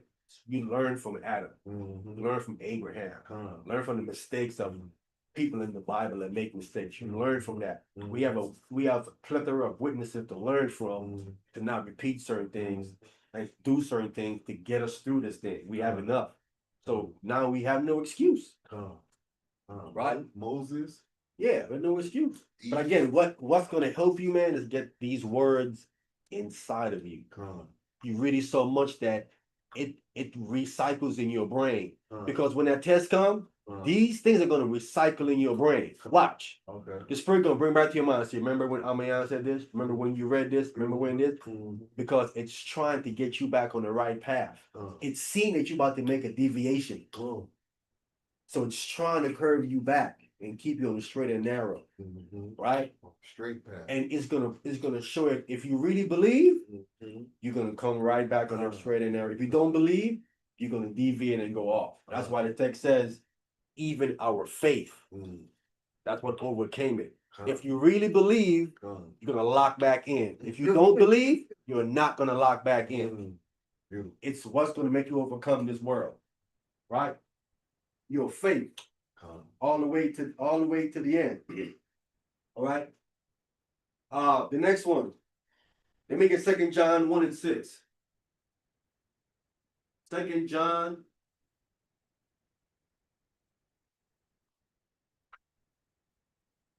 chapter 1, verse 6.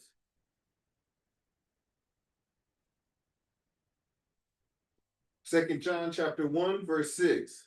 And this is love, that we walk after his commandments. Simple, right? That's love. When you're doing the commandments, that is love. That's love by doing the commandments, right there. So you love me, follow my commandments. That's it. Right? Mhm. Listen, there ain't nothing. What can you do for God besides that? You gonna buy him something? What's he gonna do? Bring him a gift? He owns everything. Come on, everything. The only thing you can do to show you love him is to do what he say. Tony, So it's just kind of dawned on me, like, to the pretendo Christians, what are they saying after, like, after I just keep reading this, you love me, follow my commandments. Yeah, the laws do away with, like, y'all antichrist. Like, really? Huh. Oh, look, wow. clearly. It's all over the gospel. I'm like, what y'all talking about? The law's done away with. How much scripture we gotta read that says keep the commandment? Not against the law. With your lie. That's why I said they've been lied to, right? Mhm. And the critical lie is that anyone can get in. Mhm. God loves everybody and all that other stuff. That's part of the lie that they've been lied to, that they don't want to relinquish and don't want to believe that it's so, Mhm. right? Oh man, we all God's children. That's another lie. Come. It's lie upon lie upon lie upon lie upon lie compounded, Wow. right? Wow.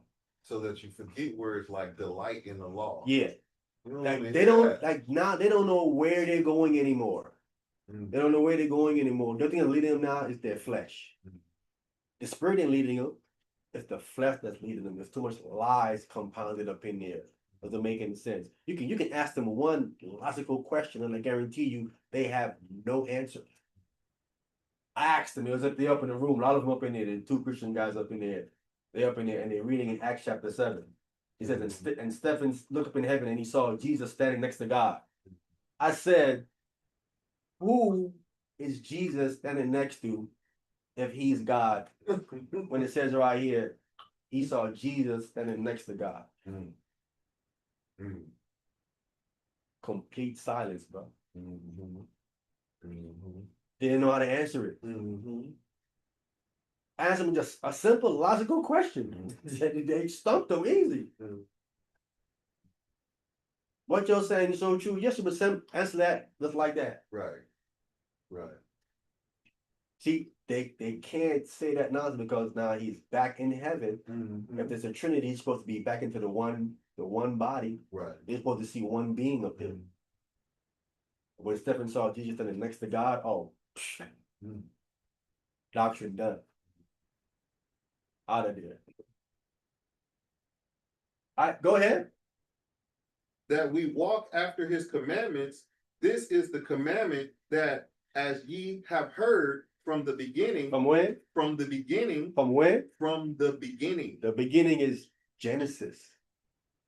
Genesis is the beginning. Mhm. From the beginning, Adam and Eve was being told to obey God's voice. That's how you show you love me. Obey my voice. Right? From the beginning, they have heard this to keep the commandments. Adam heard from the beginning to keep the commandments. Mhm. Didn't just happen. This is from the beginning. Go ahead. Ye should walk in it. And we should walk in it. Adam should and Eve should have been walking in it.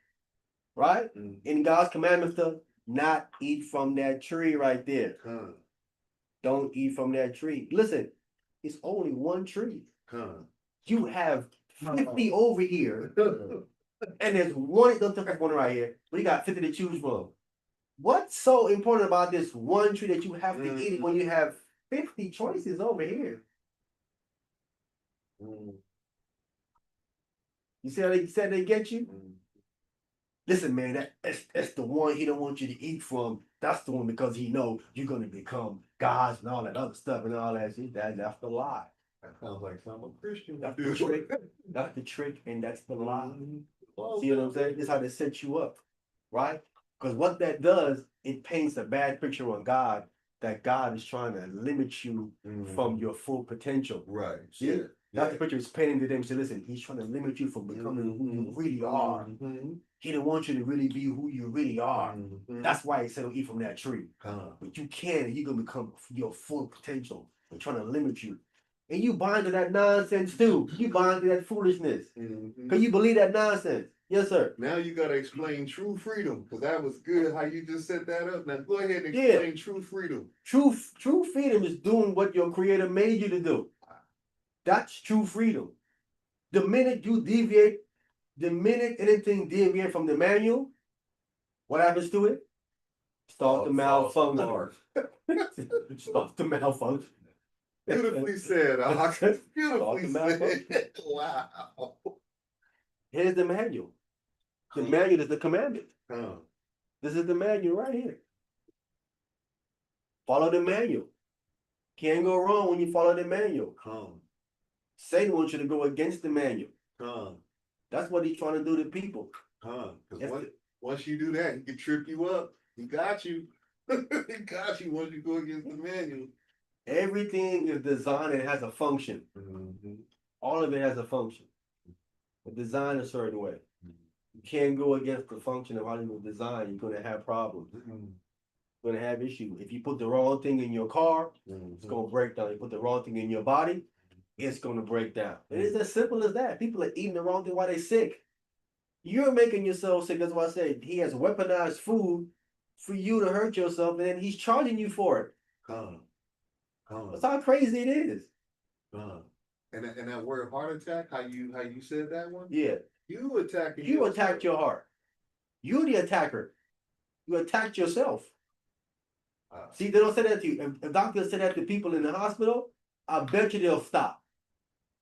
Man, you attacked your heart. Who? Me? Yeah, you. You attacked your heart. You did. Wow. How did I do that? Because you ate XYZ. Mm. That's how you did it. Oh, I gotta stop eating. You gotta stop eating that. So stop attacking yourself. Stop attacking yourself. Very simple. Very simple. That's what the scriptures say, the simplicity that's in Christ. Try to make it as simple people can understand. When you say it like that, it resonates more with people. I'm attacking myself. Yes. Stop attacking yourself. Done. You know what I'm saying? Let's done. And that's all they got to say to people, man. But they're not gonna say this stuff to you. Because if they do, they're gonna lose their license. And some money. Which is crazy. You know what I'm saying? St. John chapter 21. St. John's or St. John's? St. John's. Chapter 21, verse 15.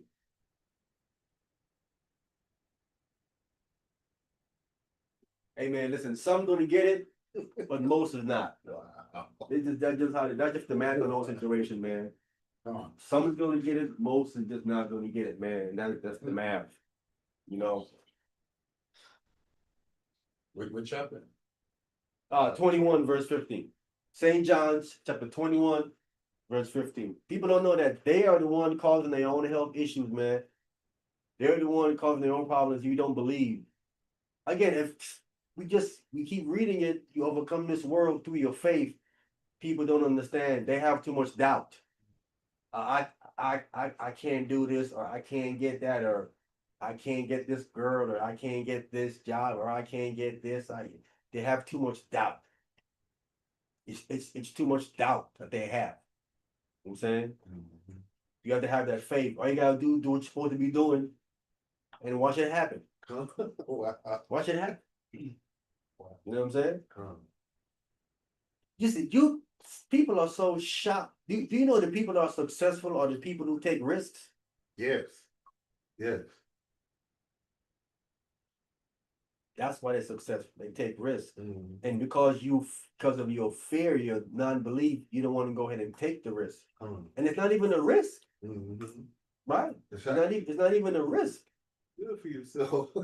You put yourself in that position because you're trying to accomplish something, Mhm. right? Well, Go give it your best shot, give it your all. You'd be shocked how it works out for you. You know what I'm saying? Mm. People are, the saying is some people are afraid of their blessing, they say. Right? Mm. And it's not that they're afraid of their blessing, they just don't believe it could happen to them. It's like, not me, I'm not this. You just selling yourself short too much. Mm. You know what I'm saying? Because you don't understand who you are. Mm. You don't understand how God designed you and all stuff that He did with you, so you constantly sell yourself short for different things. When you know you can accomplish these things, you just gotta believe. The thing, see that. the things you think are out of reach is in reach. You just don't think it's in reach. That's the obstacle right there. Is mental. You don't think it's in reach, but it is. Right? I can see that, like, not me. Maybe some of the people around me, Yeah. but not me. Now you, That's how Moses felt about it at first. huh? That's how Moses felt about it at first. With his speech. For the speech, you wanted to. No, be he's giving excuses. That's That's what he was doing. He didn't want to go do it. Right? That's what's going on with Moses. He didn't want to do it. He's talking to God right there. He got nothing to do with talk. Well, I'm not eloquent. The job don't require an eloquent man. Plus, Aaron is on his way down. What's so hard about telling Pharaoh, let my people go? Do I gotta be smart to say that? You just don't take no degree to say that. They're looking at it like that. You know, take no degree to tell Pharaoh, let my people go, does it? Wow. That's it. That's what he told us. Say, tell Pharaoh, let my people go. That's what he told. He didn't say use no big words, you know what I'm saying? Gotta get prolific when I'm talking to it. Yeah. I ain't told you to go there with no big words. Like, a couple of words, man. You know what I'm saying? Go ahead, let Pharaoh, let my people go. That was it. So would a Khan be? Oh, Pharaoh, yes, like Pharaoh Khan, Huh? Pharaoh Khan, Pharaoh. I think it's Pharaoh. Pharaoh Khan. Yeah, it's Pharaoh. He's not Pharaoh, it's Pharaoh. Pharaoh. What did I mean? Pharaoh. He's Right. Pharaoh. But it's PHA, right? No, it's F. Oh, FAR? F is F, yeah. He didn't spell with an F, not PH. Oh. No, he's in Pharaoh Khan. No, he's Pharaoh.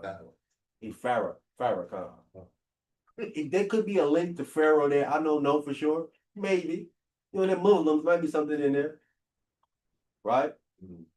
Like, so if it is a link to Pharaoh, then it's yes, Yes, Pharaoh. It's yes, Pharaoh. Right? But Pharaoh goes back to father. Okay. Pharaoh go back to father. So it's yes, father. Wow. Let my peoples go. Yes, Father. But he barked it hard. Now I'm saying Pharaoh Khan, the man, that's what he's saying with his name. He's saying his name that my name is yes, Father. But by saying yes, Father, what is he saying? Yes, Lord. He's putting himself on a pedestal as the Most High, right? That's why Christ said, "Call no man Father. See, Okay. meaning your spiritual leader. That's what he's saying. So And that's what Farrakhan is to people. To them, he's a spiritual leader, right? Not the physical father, biological, but a spiritual leader. And Christ said, "Don't call no man that." And that's what the Pope is too. The Pope trying to be a spiritual leader, a father, which Christ said, no man's supposed to have that title or be that. Because you only have one of them, and that's the Most High God. He's your spiritual father. He's your spiritual leader, right? Christ is your Lord and Savior. He's your master, right? So that's what it is. You gotta check these people's names. That's how they trick people too as well. You going around calling this man that, but not knowing what the name means. Tripping you all up. You know what I'm saying? Yes, Father. Yeah, I ain't even getting it at first. I'm looking like, okay, now I see it. Wow. Wow. Yeah. Yep. I gotta look at that name, man. I'm look that name up. Just to be sure, you know what I'm saying? Just get it straight, Because that would make sense too, because you got the Pope over here calling himself Father. Why wouldn't he be calling himself that too? All these leaders, man, the majority of them they look at themselves as kind of spiritual leader, Mhm. which would be a father. You know what I'm Abraham, saying? many fathers of nations. Father. Yep. And then could Hamashiach Yahweh Shai, is he the father of lights too? Or is that? No, that's the most. Okay. That's the most. Anything with the father is the most. Okay. Come. All right, St. John chapter 21, verse 15. St. John chapter 21, reading at 15. So when they had denied, Dying. Jesus say to Simon Peter, Simon, son of Jonas, loveth thou me more than these? So that, so Christ is asking them, see the same thing, Mhm. right? Telling Simon, right? Simon Peter, son of Jonas. You love me more than these around here, all the been here? Love me more than them? Go ahead. He said unto him, Yea, Lord. Yeah, Lord, right? So he giving lip service, say, yeah, I love you, yeah. Go ahead. Thou knowest that I love thee. Man, you know I love you. You know I love you, man. Come on. Go ahead. He said unto him, Feed my lambs. Prove it by feeding my lambs. Right? Show it to me. Prove it. Right? Some deeds. Go ahead. 16. He said to him again the second time, Simon, son of Jonas, lovest thou me? He said unto him, Yea, Lord, thou knowest that I love thee. He said unto him, Feed my sheep. Feed my sheep. Say it again to him. Right? Mm. Love me? Yeah, you know I love you, Lord. You know this.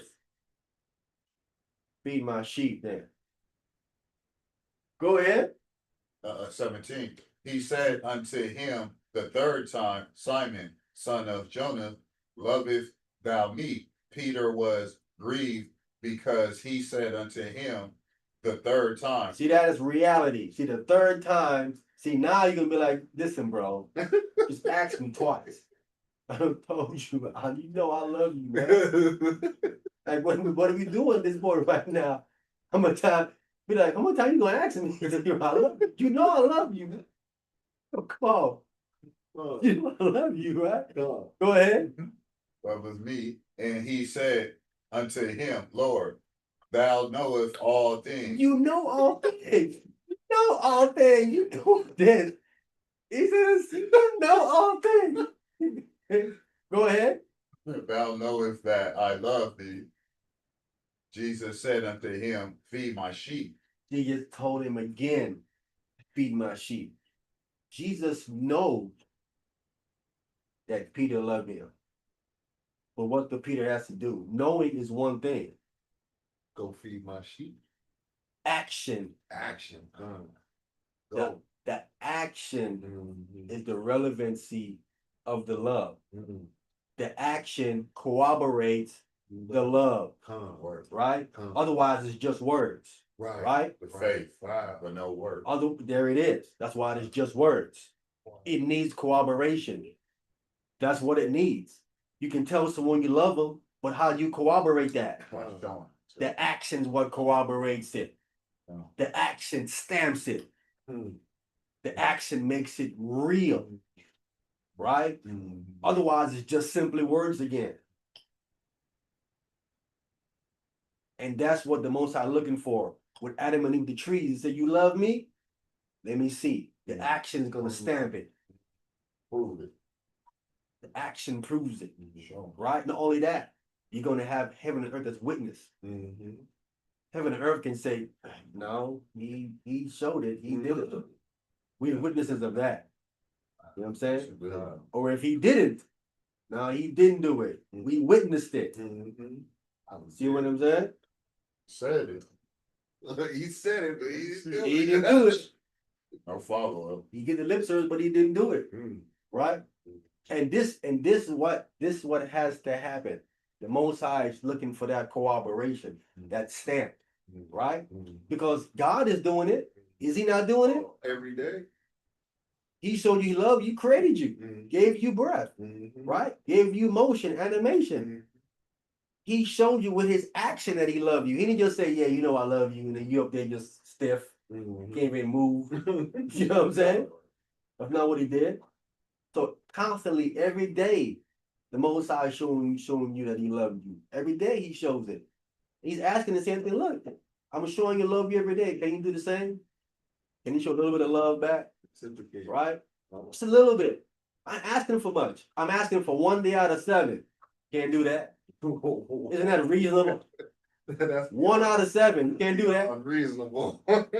You know what I'm saying? I'm asking just for a few days out of 360. Mhm. Isn't that reasonable? Mhm. All I'm asking to show that you love me. I'm showing you love you every day though. Right. Understand that? I'm not skipping days. Mhm. I'm an everyday show where I love you. Husband man is on point. Yeah. He's all day, every day. All day, every day, man. Don't stop. So did Eve have a different love for the Most High than rather Adam? Like Adam being breath of life, made from him, some laws planted in him before Eve was around, and then Eve for our selfish emotions, like it. Look, it looks good, right? It glitters. It tastes good too. For whatever reason that they'll see need to soak in that information to be like God's. You think she had a different love for the Most High, or it's just like that's just us being selfish? That's all of us. I think he had a certain love for the Most High. You know what I'm saying? I think they wanted to do the right thing, but when someone come in and start making stuff look Glittery. glittery, you know what I'm saying? Yeah, Right? I can picture it. Fit in a certain way. Mhm. You see what I'm saying? Right? Kind of like how people talk to how certain men got the gift of gab. They can talk, say certain things to people. Certain pimps, Certain pimps, lawyers, lawyers, you know what I'm saying? But it's all about how you word it. It's all in the wording. Mhm. You know what I'm saying? You got to word it a certain way that make them look at it differently.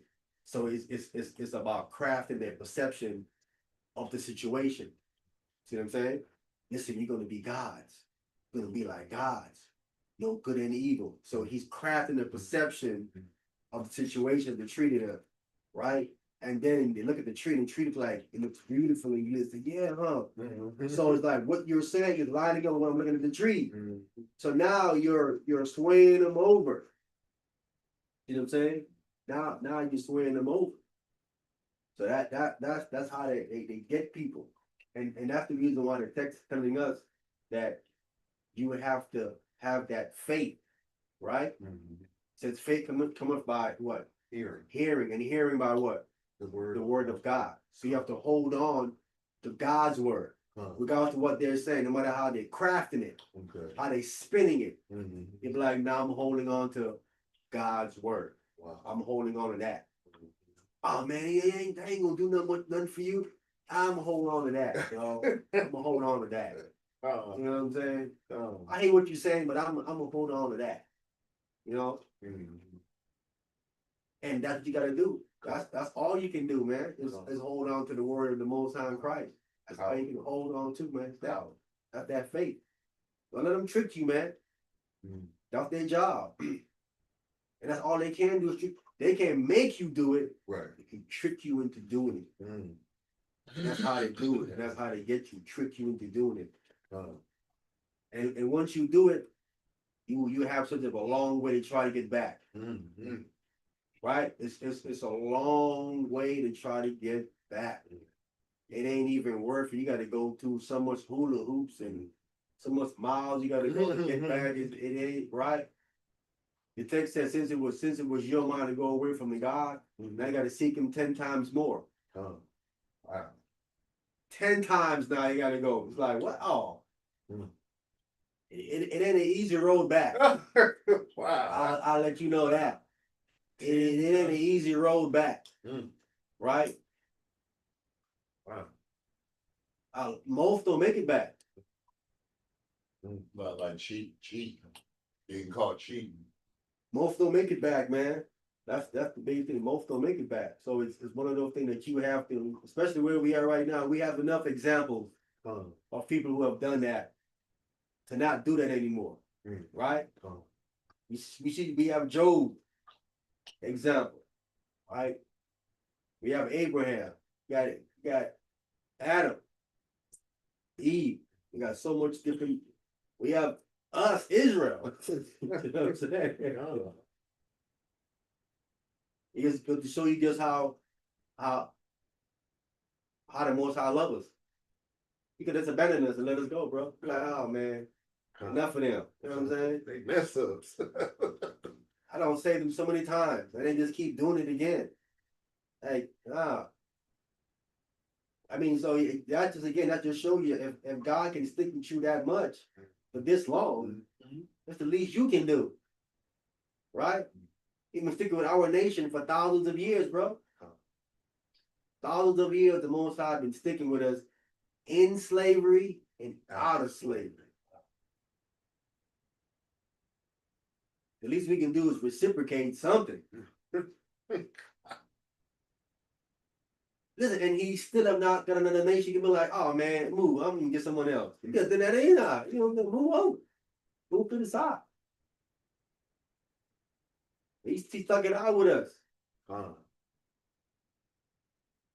He's saying, man, can y'all figure it out with me? Can y'all figure it out with me? Wow. Stuck it out with you for thousands of years. Can y'all figure it out with me? Wow. Reasonable, ain't it? Wow. Wow. He shouldn't even have to act. He doesn't have to act. It should be automatic. Should be automatic. Wow. You know what I'm saying? Should be automatic. But you're not gonna understand it, man, unless you kind of go through the scriptures slowly, and dissect it and get to the point, man. That's what the scriptures say. God is love. Right? He ain't just only love, but God is love. God wants to be loved. Who don't want to be loved? God said, I want to be loved. I'm showing you love. I want to be loved too. Just do what I say, and that's it. What's so hard about doing that? That's so hard for you to just do what I say. What's the problem here? That is true. Even Satan, everybody there want to be loved or praised. I never think of that. Everybody looking for love, bro. Feel them twist you. In all the wrong places. Yeah. All the wrong places. That's why drug addicts looking for love, but they can't get it because of their family don't want them around. Alcoholics. They're looking for love. True. They got a distorted perception of love. Yeah. Right? They think that feeling is that bliss. Right? That's love. But see, the problem is you show love, but they take it for granted. Oh yeah. You know what I'm saying? Oh yeah, definitely. It's like we try to show some brothers love what happens. Yeah. Yeah, but even with that, you still can't you still gotta do it. Yeah, it still does. Even though they're gonna do that to you, you still gotta do it. You see what I'm saying? Even though the Most High knew we was gonna break the laws, still did it anyway. You know what I'm saying? Like God didn't know we were gonna break the commandments. He knew we was gonna break the commandments. He knew he was gonna do it. It's all in Deuteronomy chapter 30. He said it before it happened. So y'all are gonna go over here and corrupt yourselves. He said, you know what I'm saying? He knew it. Right. 400 years or 430. He said I declared the end from the beginning. So he been knew it. He knew Adam and Eve was gonna do that. You know, like he didn't know. Right? But again, it's all that's done all for us now.